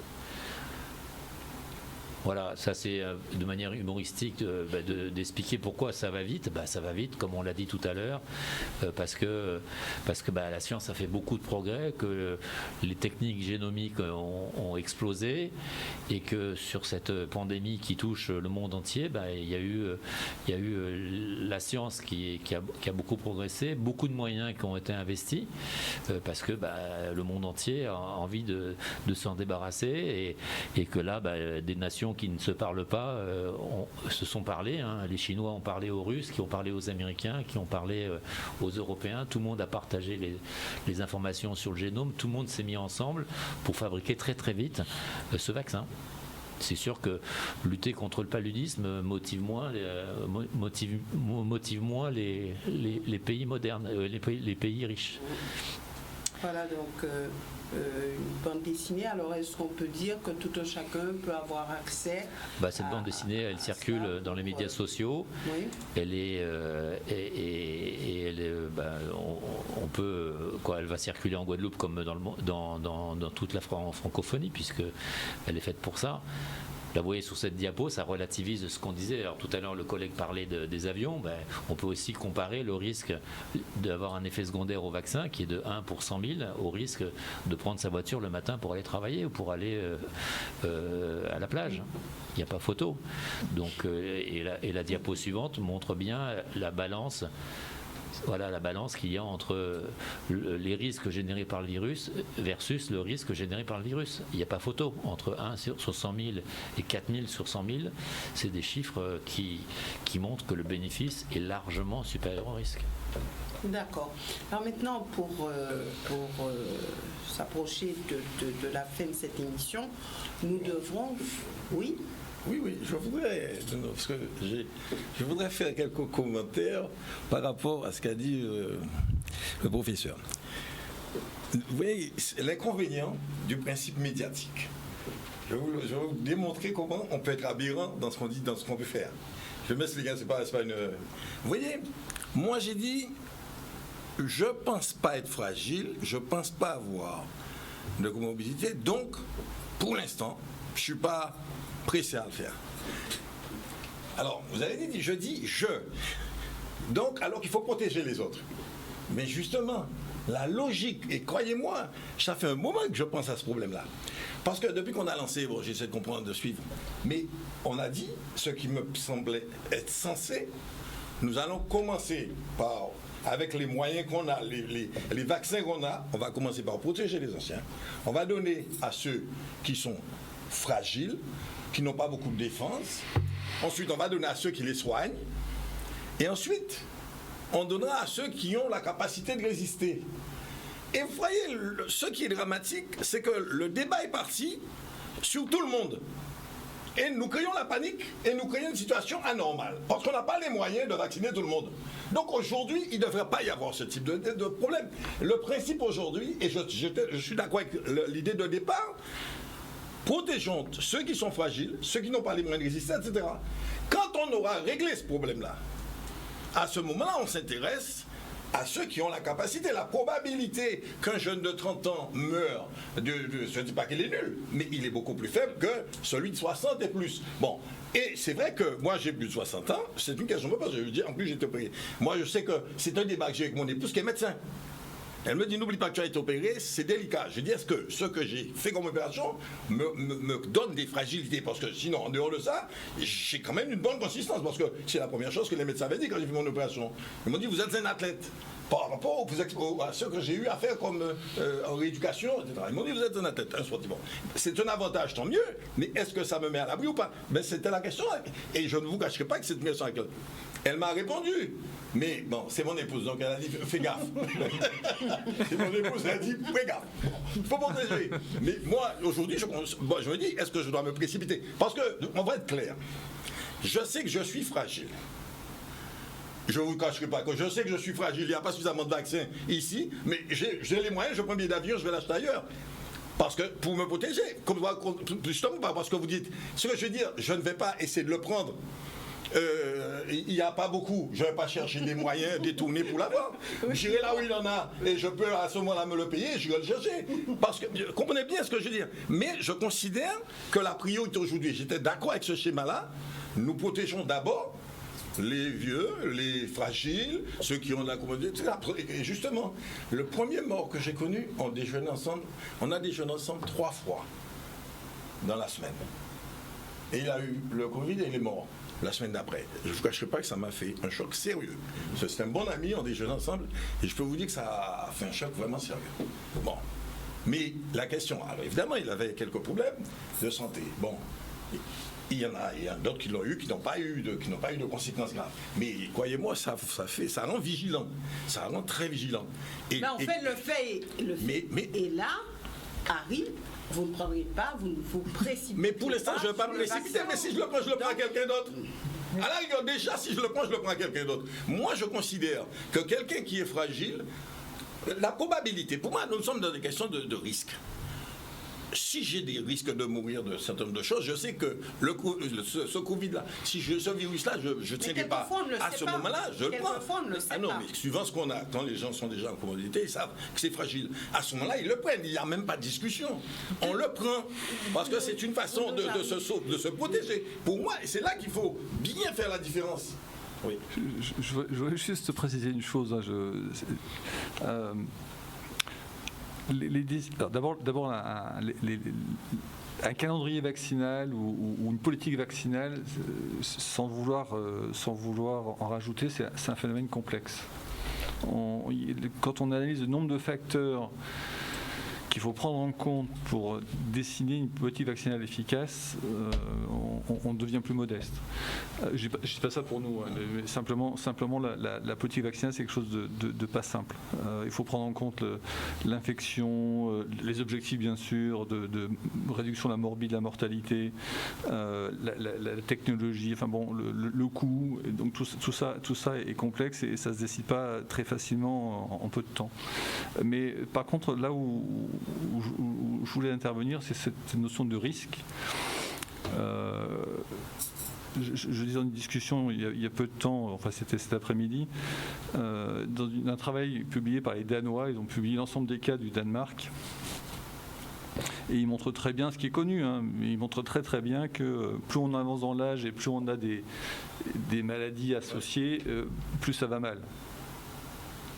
Mais ça, c'est statistique, c'est-à-dire c'est pour 100 patients, 1000 patients, 10 000 patients. Mais vous, vous n'avez pas 30%, enfin vous, moi, Bruno, mes voisines, on n'a pas 30% ou 20% ou 50% de risque de mal évoluer. C'est oui ou c'est non. Pour l'individu, c'est oui ou c'est non. Il n'y a pas 30%. Donc, où on tombe malade, et si on tombe malade du Covid, on guérit ou on meurt. Oui. Et donc c'est pour ça qu'il y a effectivement quelques cas de mauvaise évolution chez l'enfant, quelques cas de mauvaise évolution chez l'adolescent, mais que globalement, il y a très très peu de décès avant 60 ans. Le moins de 60 ans sans comorbidité, c'est vrai que le taux de décès est très faible, voire zéro. Mais néanmoins, il y a quelques décès qui surviennent. Donc il faut se méfier dans ce qu'on dit. Le pourcentage, la malchance c'est pour une population, c'est pour 100 patients, 1000 patients, 100 000 patients.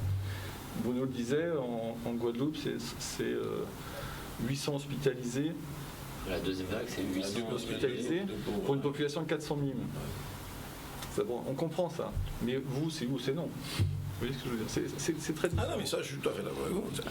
Alors, autre question, est-ce que quelqu'un qui est atteint du Covid peut se faire vacciner ? Alors, la Haute Autorité de Santé a statué. Il est clair que si on a fait le Covid, on a une immunité qui va durer, encore une fois, un certain temps, qui n'est pas encore connue parce que les mois ne sont pas encore passés. Et donc, la Haute Autorité de Santé dit que si on a fait un Covid il y a plus de 3 mois, il y a, entre guillemets, il y a éventuellement un intérêt à quand même se faire vacciner pour pérenniser, conforter l'immunité. Mais si on l'a déjà, ça sert à rien En fait, si on l'a... Non, si on l'a eu. Si on l'a... Ah ben non, si on l'a, c'est pas le moment. Non, je pose bien la question. Si on est atteint du Covid, non, mais c'est pas le moment. C'est pas la peine. Non, d'accord. De toute façon, on ne vaccine pas quelqu'un qui est malade. D'accord. Alors ça a été une question qui a été posée. Est-ce que si on l'a déjà, est-ce qu'on peut... D'accord. Alors, pouvez-vous nous rappeler donc les phases, puisque Harry nous disait, oui, d'abord les personnes malades, alors il y a 5 phases, c'est bien cela, concernant la vaccination, ou est-ce que ça a évolué dans la planification des mois qui viennent? Oui. Là, comme les phases, comme la nature des phases 1 change quasiment tous les jours, il y a encore 10 jours, c'était que les personnes âgées des EHPAD, et en quelques jours, c'est devenu les personnes âgées des EHPAD et des séjours de longue durée, des SSR, et on a rajouté les soignants de plus de 50 ans ou les soignants qui sont plus jeunes et qui ont des comorbidités. Et là, hier, on a rajouté, alors qu'avant-hier on disait non, on a rajouté les pompiers et toutes les aides à domicile seront éligibles, s'ils le souhaitent, à la vaccination. Dans la même logique, la logique c'est qu'on vaccine les fragiles et ceux qui s'occupent des fragiles. Parce que forcément, les non fragiles, on est porteurs de virus et potentiellement on va l'amener aux fragiles dont on s'occupe. Donc il faut qu'on évite le portage du virus grâce au vaccin avant d'aller s'occuper d'un fragile. Alors là, quand même, où il y a un paradoxe, c'est que ces personnes peuvent dire non, je ne me fais pas vacciner. Bah oui, c'est le choix. C'est que cette vaccination, elle est proposée, elle n'est pas du tout obligatoire. Elle n'est pas du tout obligatoire. Alors combien de vaccins sont prévus pour la Guadeloupe? Pour cette semaine, il y en a 5500 qui sont arrivés, voilà, à l'avion de ce soir, et toutes les semaines, il y en a, si on les utilise, toutes les semaines, il y en a 5000 qui sont prévus. En tout cas, là, pour les semaines à venir, c'est plus de 5000 doses toutes les semaines. Toutes les semaines, plus de 5000 doses. Voilà, alors je suppose qu'il y aura une vraie campagne qui sera lancée pour convaincre cette population. Alors, dites-nous comment vous pensez faire pour... Déjà, on a déjà commencé hier. Aujourd'hui même, on était en réunion en visioconférence, puisque tout se fait en visioconférence maintenant, pour éviter les rassemblements qui permettent la transmission du virus à partir des gens qui le portent sans le savoir.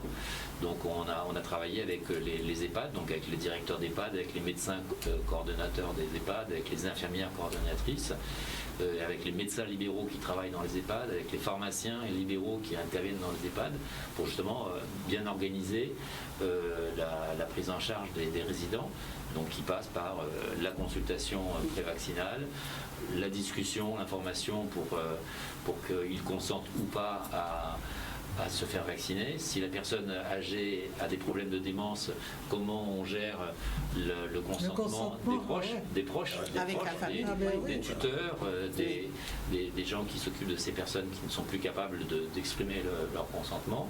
Et puis après, comment on fait la vaccination, puisque la dose qui est congelée au CHU, elle sera décongelée avec des règles bien précises pour aller vers l'EHPAD, préparer les seringues et l'acheminement et tout ça. En quoi consiste la consultation essentiellement de discuter avec le patient et d'évaluer son niveau de fragilité et le bénéfice qu'il va en tirer versus les inconvénients, donc qui sont encore une fois très, très minimes et qui sont du style des petites réactions locales, des fébricules, des céphalées, dans un petit pourcentage de cas, mais de la fièvre. Et de la fièvre de temps en temps, comme avec beaucoup de vaccins, on peut avoir quelques heures de fièvre, de fébricule, et donc donner, comme on le fait pour n'importe quelle prise en charge, n'importe quelle maladie, quand on reçoit quelqu'un qui a un cancer, on lui propose telle prise en charge, par exemple un acte de chirurgie, et on lui dit que grâce à ça, on va le guérir ou on va améliorer la qualité de sa survie, mais en même temps, on va lui dire qu'on va prendre des risques. Comme il l'a dit, il a subi une chirurgie lourde. Cette chirurgie lourde, il a accepté de la mener parce qu'il avait un bénéfice qui était important, c'était d'éviter qu'il meure brutalement d'une rupture de l'aorte, et versus, il a pris le risque de se faire opérer, donc le risque de faire une infection post-opératoire, le risque de faire une réaction à l'anesthésie, le risque d'avoir un épuisement respiratoire quand il sera réveillé, etc., etc. Il a pris le risque parce que le bénéfice attendu, il était conséquent et il s'est produit puisqu'il est avec nous ce soir, c'est qu'il a fait le bon choix. Mais malheureusement, pour ça, il a assumé une prise de risque non négligeable et comme dit Pierre-Marie Groget, s'il était tombé dessus, c'était 100%. S'il était tombé du côté des 10-20% de risque qu'il a pris pour gagner les 80% de bénéfices qu'il avait en échange. Il est tombé du bon côté. Mais statistiquement parlant, ça se traduit par un 80-20%. Donc lui, il est tombé du bon côté. Puis d'autres, malheureusement, ils acceptent le risque et malheureusement, ils passent par le mauvais côté de la pièce. Ouais. Alors maintenant, un petit tour de plateau. Comment passer de la peur à l'espoir? Tout d'abord avec Evita. Comment passer de la peur à l'espoir? Par rapport à quoi? Au vaccin? Moi, je pense... Parce que le vaccin, il représente quand même un espoir. C'est-à-dire que si le vaccin réussit, évidemment, c'est un espoir parce qu'enfin on pourra à nouveau avoir des vraies relations avec les gens. Parce qu'il y a une chose parce que je me dis toujours, les enfants qui naissent ou qui sont petits à l'époque dans laquelle nous vivons, eux, ils vont penser que le monde, c'est ça, c'est d'être avec des masques, de ne pas dire bonjour aux gens, de ne pas embrasser leurs grands-parents. Il y a des amis qui m'expliquaient ça hier, que en fait, ça les touchait profondément parce que quand ils allaient voir leurs grands-parents, enfin leurs parents, les enfants leur disaient non, éloigne-toi de papi, mamie, etc. Et c'est vrai qu'il y a des liens qui se rompent, surtout dans notre société à nous, où les liens quand même avec la famille, ou les plus âgés, même s'ils ne sont pas de la famille au niveau génétique. Comment passer de la peur à l'espoir? Comment passer de la peur à l'espoir? Il faut attendre, je pense, la réussite, ou pas, du vaccin. C'est vrai que moi, tout à l'heure, comment dire, parce que le vaccin peut réussir, hein, il n'y a pas aussi c'est clair, hein, on dit que l'expérience qui a été faite dit que ça marche. Maintenant, on attend de voir ce que ça fera sur les populations. Mais je crois beaucoup que tout à l'heure, Samuel en parlait. C'est vrai qu'en Guadeloupe, il y a eu, moi je sais, puisque j'ai des amis médecins, il y a eu des protocoles faits par des médecins en Guadeloupe sur la base de plantes, qui donnaient des protocoles qui donnaient pendant le confinement, qui donnaient des protocoles très précis pour justement... Qui donnaient de bons résultats, c'est ça? Oui. Oui. Alors je leur disais, mais oui, il y a une chose que je ne comprends pas, ça se fait dans telle zone, et pourquoi c'est pas vulgarisé vraiment? Mais bon, je pense que là, c'est lié à une réglementation et autres, mais c'est vrai que nous avons... Alors ça, c'est l'alternative au vaccin? Ah non, moi je ne me permettrai pas. Je dis simplement l'espoir vient... En fait, c'est quoi? De toute façon, ça tourne toujours autour de renforcer le système immunitaire. Donc, je veux dire, avant d'attraper le Covid, c'est justement, je ne parle pas de traitement du Covid, je dis, voilà, il y a eu un certain nombre de protocoles qui ont été mis en place par des médecins, et comment dirais-je, et qui ont permis à beaucoup de Guadeloupéens, mais ça ne s'est pas su, quoi. Ça n'a pas été vulgarisé, qui ont permis à beaucoup de Guadeloupéens de tenir bien le choc et de ne pas attraper justement ce virus. Donc c'est ça qui est intéressant aussi, c'est que la Guadeloupe peut produire beaucoup de choses profondément positives pour le pays. Maintenant, quand on parle du vaccin, je continue à dire, moi personnellement, j'attends un moment de voir comment ça se passe, et certainement les scientifiques disent que ça va réussir, voilà, on attend la réussite. Docteur Pogé. Moi je crois que c'est bien ce que vient de dire ma voisine de droite.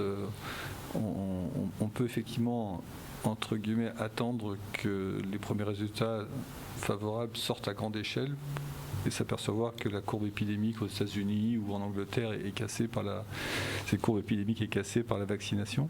Donc regardez les voisins. Oui, c'est pas choquant, hein. Et d'ailleurs, en l'écoutant, je me disais, au bout du compte, c'est pour moi incompréhensible. Alors peut-être parce que je suis dans mon milieu culturel professionnel, mais au regard des bénéfices, j'évoquais tout à l'heure du calendrier vaccinal, toutes ces maladies qui ont disparu, le tétanos, la polio, la variole qui a été éradiquée de la Terre, de la mesure où là encore on reproduit la nature, c'est-à-dire qu'on a compris comment l'immunité se faisait chez nous pour vaincre ce Covid-19, on le reproduit par le vaccin. On va gagner, j'en doute pas, c'est une question de temps, mais on va gagner. Et bien entendu, l'espoir viendra de cette victoire qu'on va voir peut-être un peu avant chez les autres, mais ça viendra aussi chez nous, je n'ai pas de doute. Je voudrais aussi rebondir sur ce qu'a dit ma voisine, parce que elle disait il y a des trucs super en Guadeloupe. Je ne sais pas pour les plantes, c'est pas mon domaine, j'en parlerai pas. Mais ce qui est certain, c'est que à l'hôpital, j'ai vu beaucoup de résilience, une capacité à lutter contre l'adversité, parce qu'on ne l'a pas dit, mais la deuxième vague a été quand même redoutable de contraintes et de charges de travail pour l'hôpital et les établissements de santé globalement. Et le personnel, dans sa globalité, a montré beaucoup de courage. Et c'est ça que je voulais dire à propos de la Guadeloupe, peut-être qu'on ne dit pas suffisamment, une vraie résilience, une vraie capacité de combattre ce mal. Ouais, et ça donne espoir, effectivement. Ça donne espoir. Sur ce plateau, on a beaucoup parlé du personnel de santé. Et puis, vraiment, un gros coup de chapeau à ce personnel de santé. Et on ne le dira pas assez. effectivement, la résilience, c'est un mot qui a pris tout son sens en 2020 et qui prendra aussi son sens en 2021. Samuel. Donc la question c'était Alors Samuel, est-ce que vous êtes avec nous ou je suis avec vous. Est-ce que vous êtes un petit peu dans vos Non, je suis pensées, avec vous, mais est-ce qu'on peut partager? C'est compliqué, c'est une conclusion un peu par rapport à tout ce qu'on a déjà dit. Comment passer de la peur on n'a pas envie, j'ai pas envie de me redire. Comment passer de la peur à l'espoir? De toutes les manières, on n'a pas le choix déjà. On est obligé de continuer à vivre. On a vu ce que ça nous coûtait, ce que ça a coûté aux entreprises, à l'économie, à tout le monde. Et comme Evita le dit, même dans les rapports humains, j'ai entendu des spécialistes parler de problèmes de diction déjà avec le masque. Là, c'est peut-être que ça va être un autre débat. Mais est-ce que le masque lui-même, est-ce qu'on est fait pour vivre avec un masque en permanence pendant plusieurs heures? Voilà. On réoxygène le sang, est réoxygéné avec un port de masque pendant 2, 3, 4 heures dans la journée. Mais je pense qu'on n'a pas le choix. On est obligé de toutes les manières de faire confiance encore une fois à la médecine, même si il y a les scientifiques ne sont pas tous d'accord sur tout, mais on sera obligé de faire confiance à la médecine pour pouvoir nous sortir de là. Est-ce que pour vous, l'espoir passe par le vaccin? Mais forcément, à un moment, comme il a dit, le médecin, le professeur, il faudra de toutes les manières, le vaccin va vivre. Donc il y aura des chiffres, il y aura des données, on va voir effectivement ceux qui l'ont pris, comment ils ont réagi. Donc je pense que d'ici quelques mois, on sera plus à même effectivement de savoir ce gain-là, ce qu'on crée aujourd'hui, peut-être dans 2-3 mois, ça va être un mauvais souvenir, on va plus y penser, tout le monde va aller vers le vaccin. Enfin, je ne peux qu'espérer ça. Je ne peux qu'espérer cela. Et effectivement, si ça arrive, tant mieux pour nous, puisqu'on a besoin de ça pour pouvoir repartir dans nos activités, pour pouvoir commencer à avoir des rapports sociaux normaux. Donc, de toutes les manières, on est obligé de faire confiance quelque part à la médecine sur cela et espérer que ça aille mieux dans les mois à venir. Vous êtes prêt à évoluer concernant ce vaccin? Oui, mais absolument, absolument. Je suis déjà dans d'autres dispositions que je l'étais il y a quelques semaines. J'ai reçu des choses, j'ai lu, j'ai vu. Lorsque vous lisez, vous voyez, vous comparez. Effectivement, Harry l'a illustré, le docteur Jarry l'a illustré. Lorsque vous voyez, on ne peut pas rester figé sur. Comme je vous ai dit, je ne suis pas un anti-vaccin à l'origine.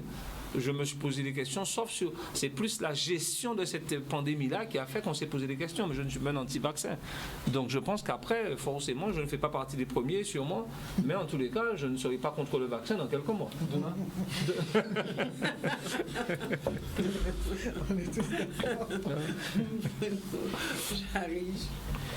Pour passer de la peur à l'espoir, je pense qu'il faut continuer à communiquer, à informer, à être transparent, à donner toutes les données de la science, à expliquer les stratégies qui sont complexes à mettre en place et expliquer pourquoi c'est compliqué et que ça ne va pas se faire en claquant dans les doigts en quelques semaines. Et tout doucement, les choses vont... À restaurer la confiance. Et à restaurer la confiance, parce que la confiance, elle sera basée sur la transparence et sur l'information, sur la communication.